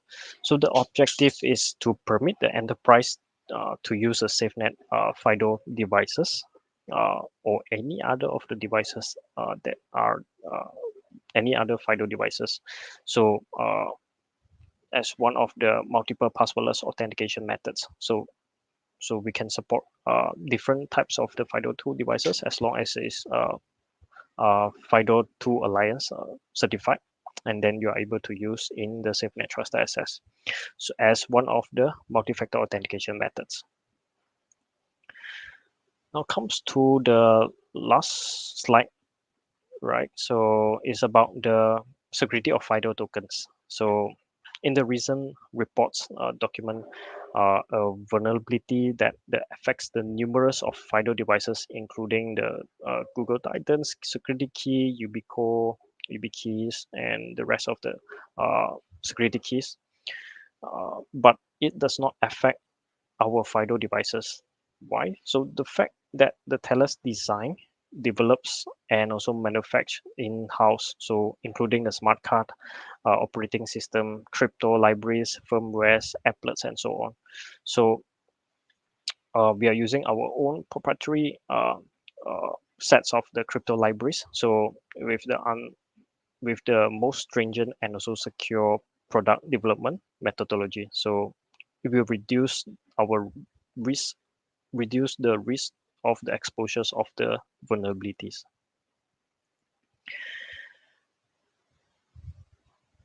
All right, so that's all from my side. So thank you so much for your time, and yeah, thank you. Yeah, thank you, Andy. Great stuff. So actually, really dovetails well with the presentation of Ari and Ivan, right? So let me add Titus and with the stream. What do you think, guys? Another headache is going to be taken out, right? If you Okay. Definitely. Maybe the only thing that Andy and company will have to worry about as well would be what will be the acceptance and the challenges that is expected to come from the market. It's a new technology. It's something that actually revolutionizes a lot of things, and they're right. It makes it a lot easier. Does it make it easier for the user or also easier for the hacker? It all depends now where you're looking at it. Any comments on that one, Andy? Yep, sure.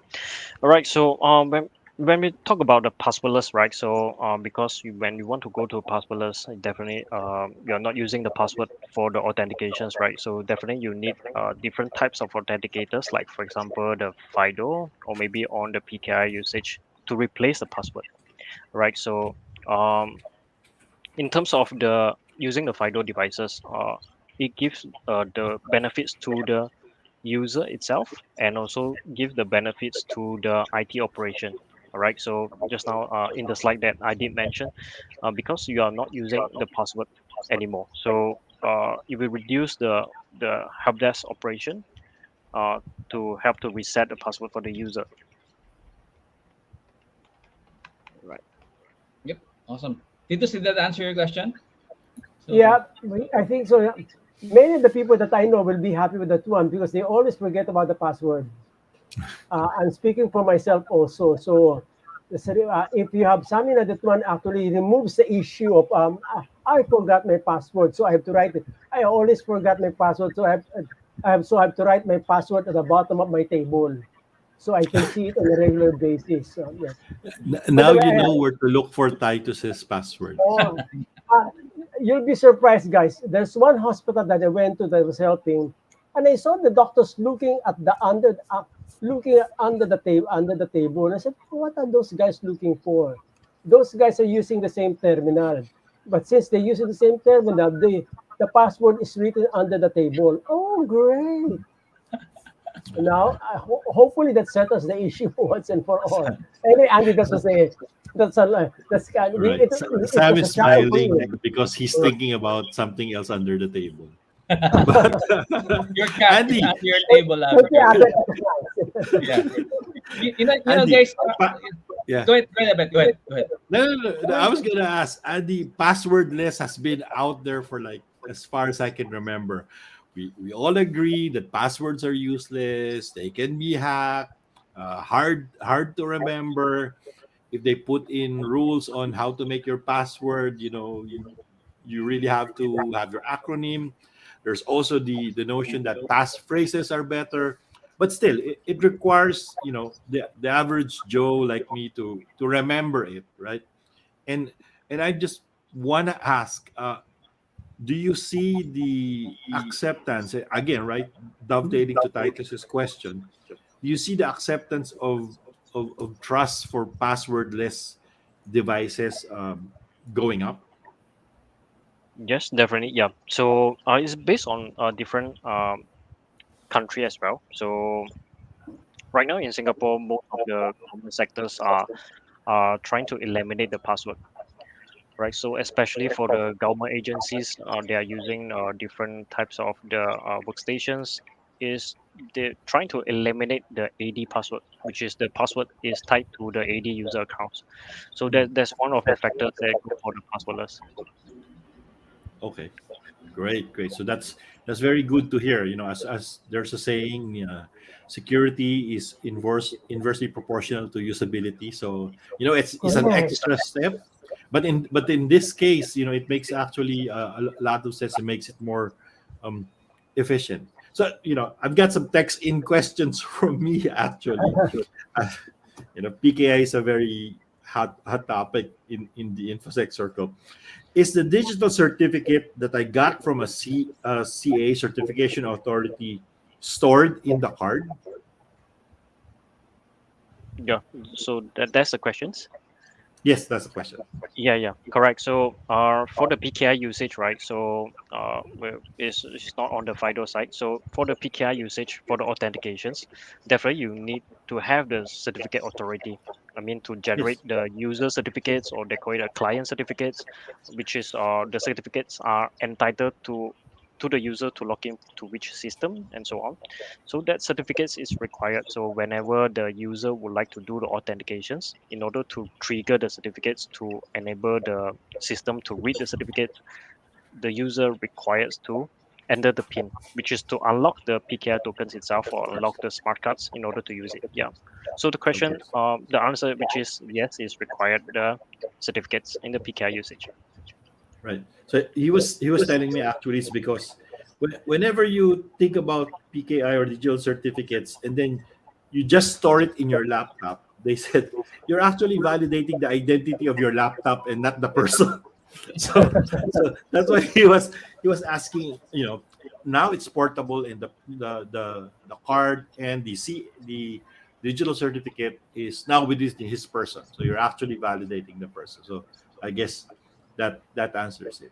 So I still have some questions, but you guys first, Sam. Yeah. By the way, we have a comment from Ravi Placido.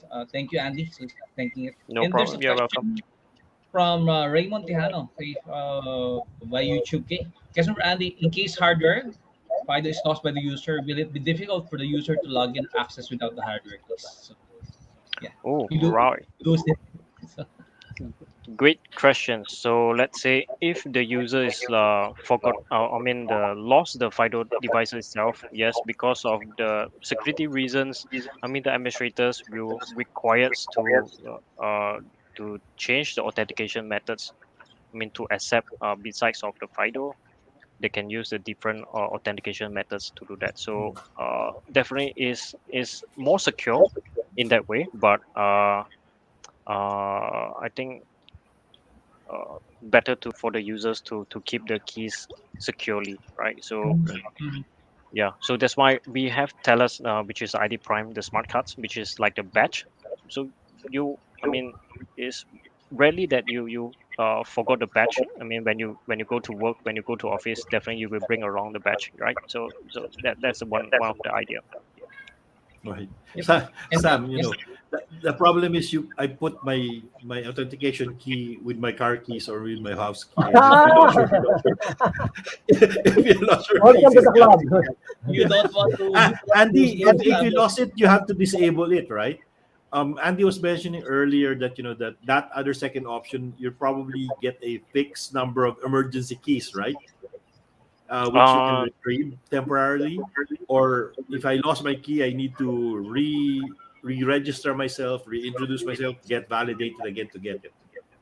Yeah, because the key are not able to, recovery. So you have to get the new tokens for that. And of course, for the administrators, they have their own keys to access to the machine in order to unlock that. Yeah, and also after the administrator able to log into the machine, and then they will enroll the new keys for the users. Okay. Really going passwordless, great. I have this interesting quote, and I heard it from another speaker this week. Bad passwords happen to good people. So this actually addresses that. Right? I mean, this is a great technology for you to go passwordless, and I believe all of those risks will be identified if you do a proper privacy impact assessment. And at the same time, you still roll over privilege management.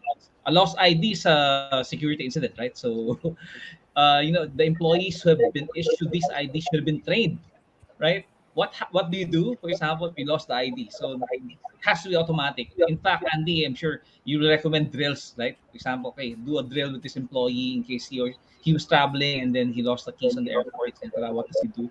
And he needs it for his presentation, for example. So again, most TPOs and CISOs are trained, really to handle incidences, right? So okay, there's another comment from our feed. Okay, Raymond says thank you.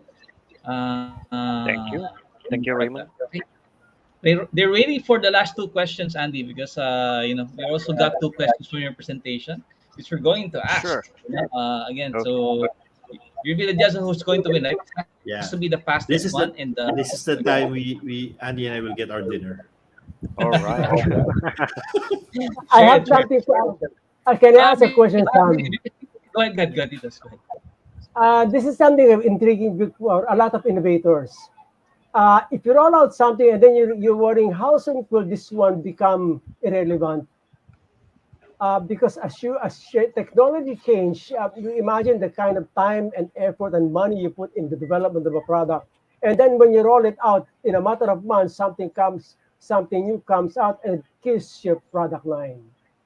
You foresee something like that one happening, Andy, in the long run, or in the short end or short run, or you never thought about that one, Andy, in the first place? Well, it really depends on the different use cases, right? So yeah, this is the things is going for the long run, definitely. So you should start with the small user groups. I mean, and then you expand from there, and then to expand the acceptance of the users and whether they are okay to use or this type of the devices. They need to carry one more devices in order to log into the system and so on. So definitely is a long run. Yeah. Okay, I'm good. I'm good, Sam. Thank you, Andy. Guys, there's a recent movie that's popular now on Netflix called Red Notice. And there's a scene there where they have to get the phone of the honcho because the keys are randomized on that phone. And at the same time, you don't just need the keys. You need to get his face and his voice, to be scanned by the system in order for it to access the vault, right? So again, Titus, to your answer, I know you remember this movie, like Sneakers. Again, we're going back to the Yes, Sneakers. yes. At that time, my voice is my password, right? That was the, Andy, maybe you have to remember that. It's one of the tech movies, in the late 80s, it really made it big. And it can happen in the future, you know. My DNA is my password. That's unique, right? So Yeah. they prick your thumb and then blood comes out and then the system says yes, this person is who he is, etc. Or my aura is my password or my energy is my password. I mean the future's ended. But right now, you know, I think what Andy presented is very practical solution. Right? Correct. It takes out a lot of headache on identity Yeah. management, even access management. I like the way that you presented where you can actually limit access to facilities, right? So there's both a digital and a physical, management framework Yep. involved. So yeah, Correct. I think Yep. I love that solution. I'd like to see it more. Like going to bug Jero, to demo it to us. Because a lot of our friends in that NADPOP and TH shirt and of course Bands of Philippines are going to benefit from the technology presented. Okay, down to the last question, guys. We're going to yeah, there's an echo. Maybe yeah, it's actually echoing there. Thanks. Okay, question number 9. Okay. Okay, what does FIDO stand for? It's very easy. It's on. Down, Fido. Yeah. There's a cartoon character named Fido Dido in the 90s. Yes. So sorry, Andy, we have a lot of pop culture reference. Okay, No problem. maybe Raymond can answer this. He's still active. Oh, Jomar Bueno, bilis. You have a winner ready?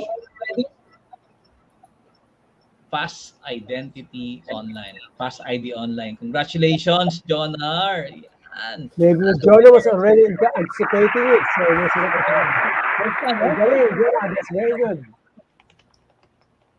Umabol si Raymond, but Jonar is very fast, right? Okay. Down to our last question. Okay, ito. Parang nahulaan na ni Jonah Oh, yung nahulaan na magiging yun question. Alam niya, oh, this is going to be asked. Ready. Raymond Tejano got it second place siya. Naunahan siya ni Jonar. No? So, yun. Ito, last question, guys, for the 500 peso voucher. Okay. Yeah. Holy. It's in slide number 1 of Andy's. Okay. I think this is tough. A bit Yes, tough, it's right? very hard. I mean, considering NIST, there's a lot of frameworks and standards Oh, in the shit. SP800 series. We have to do it in Andy's because it's in slide number 2 after the introduction of Andy's slide. So Sam, because this is difficult, dapat the price should be double. no, probably abulahan mo na lang a bit. Pass. Wow. Okay. John, there's an answer already. Yeah. Tama ba, Sam? Tama ba ang answer? Yeah, correct. Ako nakadalawa si Jonar. Mabol, no? Raymond, next week, meron din tayong ganito. So, sa part 2. Congratulations, Sir Jomar Dueno. Kota na, Jonar. Kota. Nakadalawa na si Raymond din.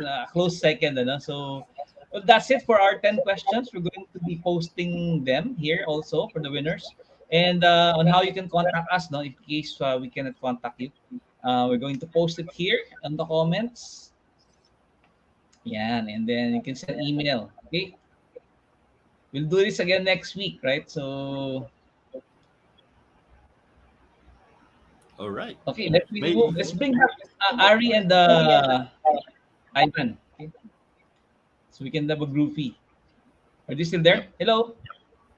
There you go. Ari's already. Thank you, Ari. Ari's outdoors. Yeah, exactly. Yeah, Ivan. Hi, How are you guys. All right, guys. Oh, it's a long day. Very productive. I learned a lot today, really, from the trio, the dynamic trio of Thales, right? So, Thank you so much, guys. yeah, again, any final words, Ivan, Ari, and Andy? So, Hey, so I have just one important question for everybody. Okay. Does Thales have digital identity and PKI services, not just products? PKI services. The services. Okay, so we are mainly focusing on the authenticators, like so the PKI authenticators, like the hardware keys, hardware devices, like the smart card or e-tokens, and also with the virtual smart card, which is virtual smart card. Okay. Oh, okay. Yep. Sam, I'm sorry, but this is very important question. Go ahead. Titus and Sam is gonna love this. Unfortunately, Lito's not here. He's going to love this. Can this be applicable in a national ID setting? Oh, Yeah. So I'll let Andy answer that, but go ahead, Andy, Yeah. first. Okay. Sure. So definitely yes. Tell us. We have a different variants of cards, right? So but it's not inside my presentation slide. So we do provide digital identity solutions in Thales as well. So to different countries like passport, e-passport, digital license, driving license, and so on. Yeah. So in those cards, in those identity, there's a smart card embedded in it, right? Yeah. There's an applet inside the digital ID. Yeah. Unfortunately, So we don't have for the national IDs, definitely they're going to be backed by PKI, and Yes. Thales is always going to be the foundation of the PKI, right? So you're going to have a PKI infrastructure by all the common PKI platforms, right? That they will set up all the certificates, but they must be backed by a very strong foundation, which is our HSMs. Yes, of course. Agreed. Maybe for Well, phase 2 unfortunately, our first iteration of the national ID doesn't have a smart card. Yeah. Hopefully in version 2, yes. I bet you may Okay. require legislation for that. It's my my comment. Yeah. Might be. Okay. Yep. Thank you, Okay. thank you guys. There's some final words for Ali, Ivan, and Andy. No problem. Thank you, guys. Yeah, thank you. Don't wait for an incident to start protecting your data. Yeah, good. Yeah. Thanks, Simon. All right, Artie, Right, final thank you, words. guys. Bye. Yeah, I guess I could echo what Ivan just said. So it's of course always good to be acting before it's a bit too late, which we unfortunately see a bit too often with our customers as well. That things have happened already before they come and speak to us. So yeah, good to be a bit more advanced on all of these things. And I guess as a sort of a additional comment, I mean, it's been a great event, so thank you for having the ability to participate. And as much as I've been able to understand the previous keynotes and all that, it's been a good discussion. And I guess one of the main things to come out of this as well is that even though us at Thales, we have a lot of good technologies and services and all of that, but of course, cybersecurity is a lot more than that as well. It's about education, it's about other technologies as well. So it's basically a combination of different tools and methods and processes and all of that. So with a good combination of all of that, there is a good foundation for security as well. All right. Great. Andy, back to you. So, any final words? Okay, so if you don't want to change your password, use Fido. There you go. that is the best quote for the night. Right. Yeah, again, what's the guys, Yeah. sorry. I was sorry, just gonna Evan. say, identity and access management is one of the areas that are still relatively new because it's a conglomeration of all of those, and with the trust. Pardon the pun. With the thrust of zero trust, it becomes a very important component, and people are definitely going to start looking at that particular area. Privilege access management, there are so many applications because people just think I don't need this because I already have a password, but as proven, passwords are obsolete. I dare say almost useless, but these systems and devices will definitely help us come a long way towards realizing that. Thanks, Sam. Yeah, thanks, Amit. Yeah, sorry. I was just projecting this one. So again, this is DPOD workshop on February. Book your slot early. The first 20 registrants will receive a voucher for 200 pesos for grab food. So there's the QR code. We also posted it on our stream in our chat. Please register immediately. You might see Ari again next year in February 2022. Probably Ivan and Andy will also drop by during the workshop. Live in the flesh, yes. Yep. Okay, once again, thank you very much for joining us today, gentlemen. And thank you at the backstage, Jero, the champ of Napoleon. Thank you for taking care of us. And thank you very much for, again, gentlemen, hope to see you again in our, future shows in 2022. This is like our 21st episode at Privacy Fridays. And we're glad that we have returned out for you. So, okay. Bye, guys. Have a great day ahead. Okay. Thank you, Ari. Ivan, Ari, Andy, thank you very much. Thank you very much. Thank you, guys. Take care, guys. Bye-bye. Thank you, guys. Thank you. Have a good Bye. day. Bye-bye.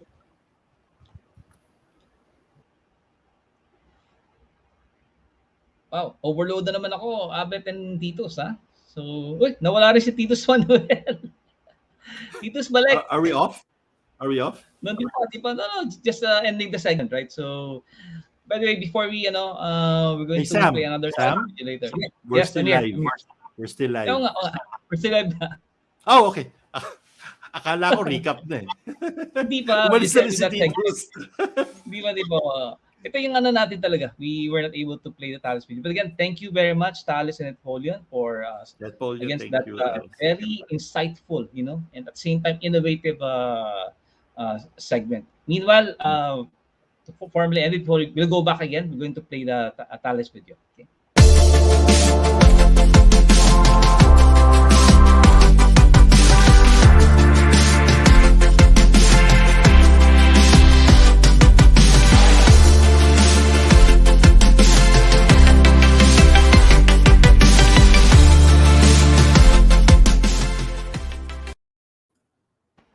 Everyone, we're back. Ganun dapat ang ending natin kanina. Oo nga. Akala ko kasi tapos na kasi nawala na si Titus. Oo nga, we're missing Titus Manuel. Nasaan ka na? Anyway. Akala niya siguro ending na. Kaya akala ko, Sam, live pa tayo? Akala ko recap portion eh. Di ba? But this is just a part 1, Kasi nga, Chairman Mon Liboro will be joining us for part 2 of the year-ender next week, Likewise, we're inviting another government leader, on cybersecurity. Hopefully, he confirms, kasi may conflict then. But again, same thing, Chairman will be back. Dondi also wants to be back, kasi Dondi presented only a bit of, what's up ahead. When he presented, there's like 5 or 10 things that you need to prepare for. Kanina, 2 lang yung senior ni Dondi, di ba? So it's like, actually, it's centered on more. Di ba? So it's centered really on more. Kaya, nawala yung background natin. Yeah, dyan. So, Abet, go. How we end Privacy Fridays. No? Again, what's your key takeaway amongst all of those? Yung Yusek Brady, di ba? Yung kay Dondi, and then of course our friends from Thales. No? So,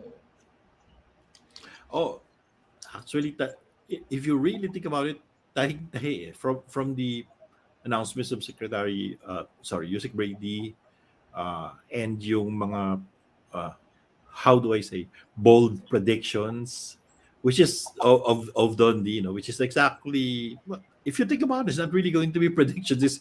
It's happening already, and then coupled with the protections for identity and access management, because in privacy, in InfoSec, it's always what we call the first layer of the protection pyramid. It's always the identification, authorization, and accounting, actually. So there you go. I mean, it's the gateway to any access, and if we manage identity and access, then we solve a whole lot. You know what? Almost all of the hacks starts with access, right? Yep. So there you go. There's no hack without an access. Yeah, true. Shout out naman sa back, at the back end helping us. Shan Hakoba, thank you for managing the tech. And of course, Kat Alinea, coordinating. Shan, Kat, maraming salamat. Thank you. Thank you. So again, please join us next week for the last episode for the year, no, ng Privacy Fridays. These are special episodes. We'll start po season 1 in season 2 in January, and yun nga, meron na pong si Abet that will be sharing with you something different. And yes. It will be to make your world easier, lalo yung mga DPOs and CISOs. So we're keeping it under wraps right now. Pwede natin siyang i-unwrap Abet ng ng January para New Year present, no? Sabihin na lang natin, this is in consonance with our desire to increase the number of cybersecurity and data privacy professionals. Ayan. Tama na yun. Tapos, dinagdagan ko ng konti, Abet. Siyempre, sige. Panahon ng pandemic, di ba? Alam mo nga, nag-emerge ngayong pandemic, yung tinatawag natin na compassionate or kindness economy. Iyan. So, yun po. Siguro na pagtatahi-tahi na. We'll be revealing it in January. But meanwhile, again, thank you very much. Maraming salamat ulit, Thales and Napoleon, for sponsoring that solution segment. Very insightful. Right. And those of you who were not able to win yung ating Q&A, meron po tayong part 2 sa part 2. So, yan, questions again, So, for a chance to win 500 pesos worth of GCash if you answer one question quickly and correctly. Congratulations to the winner, LJ Rufon, Omar Sana, Hernan Castillo, sa Marico, mga naka-1,000 dyan. Rafi Placido, okay. Mga 1,000 John R. Bueno, congratulations to you. Iba nanalo ng 1,000, na maximize nila. Pwede po di kayo manalo next sa part 2, so join us again, okay? So once again, on behalf of bunch of network, of course, NADPOP, CERT, and of course, Bank of Philippines, and our sponsors. And our sponsors, Thales and Pauline, for today. Maraming salamat po. This is Sam Hakoba and Abet de la Cruz. Okay, signing up and see you again next week.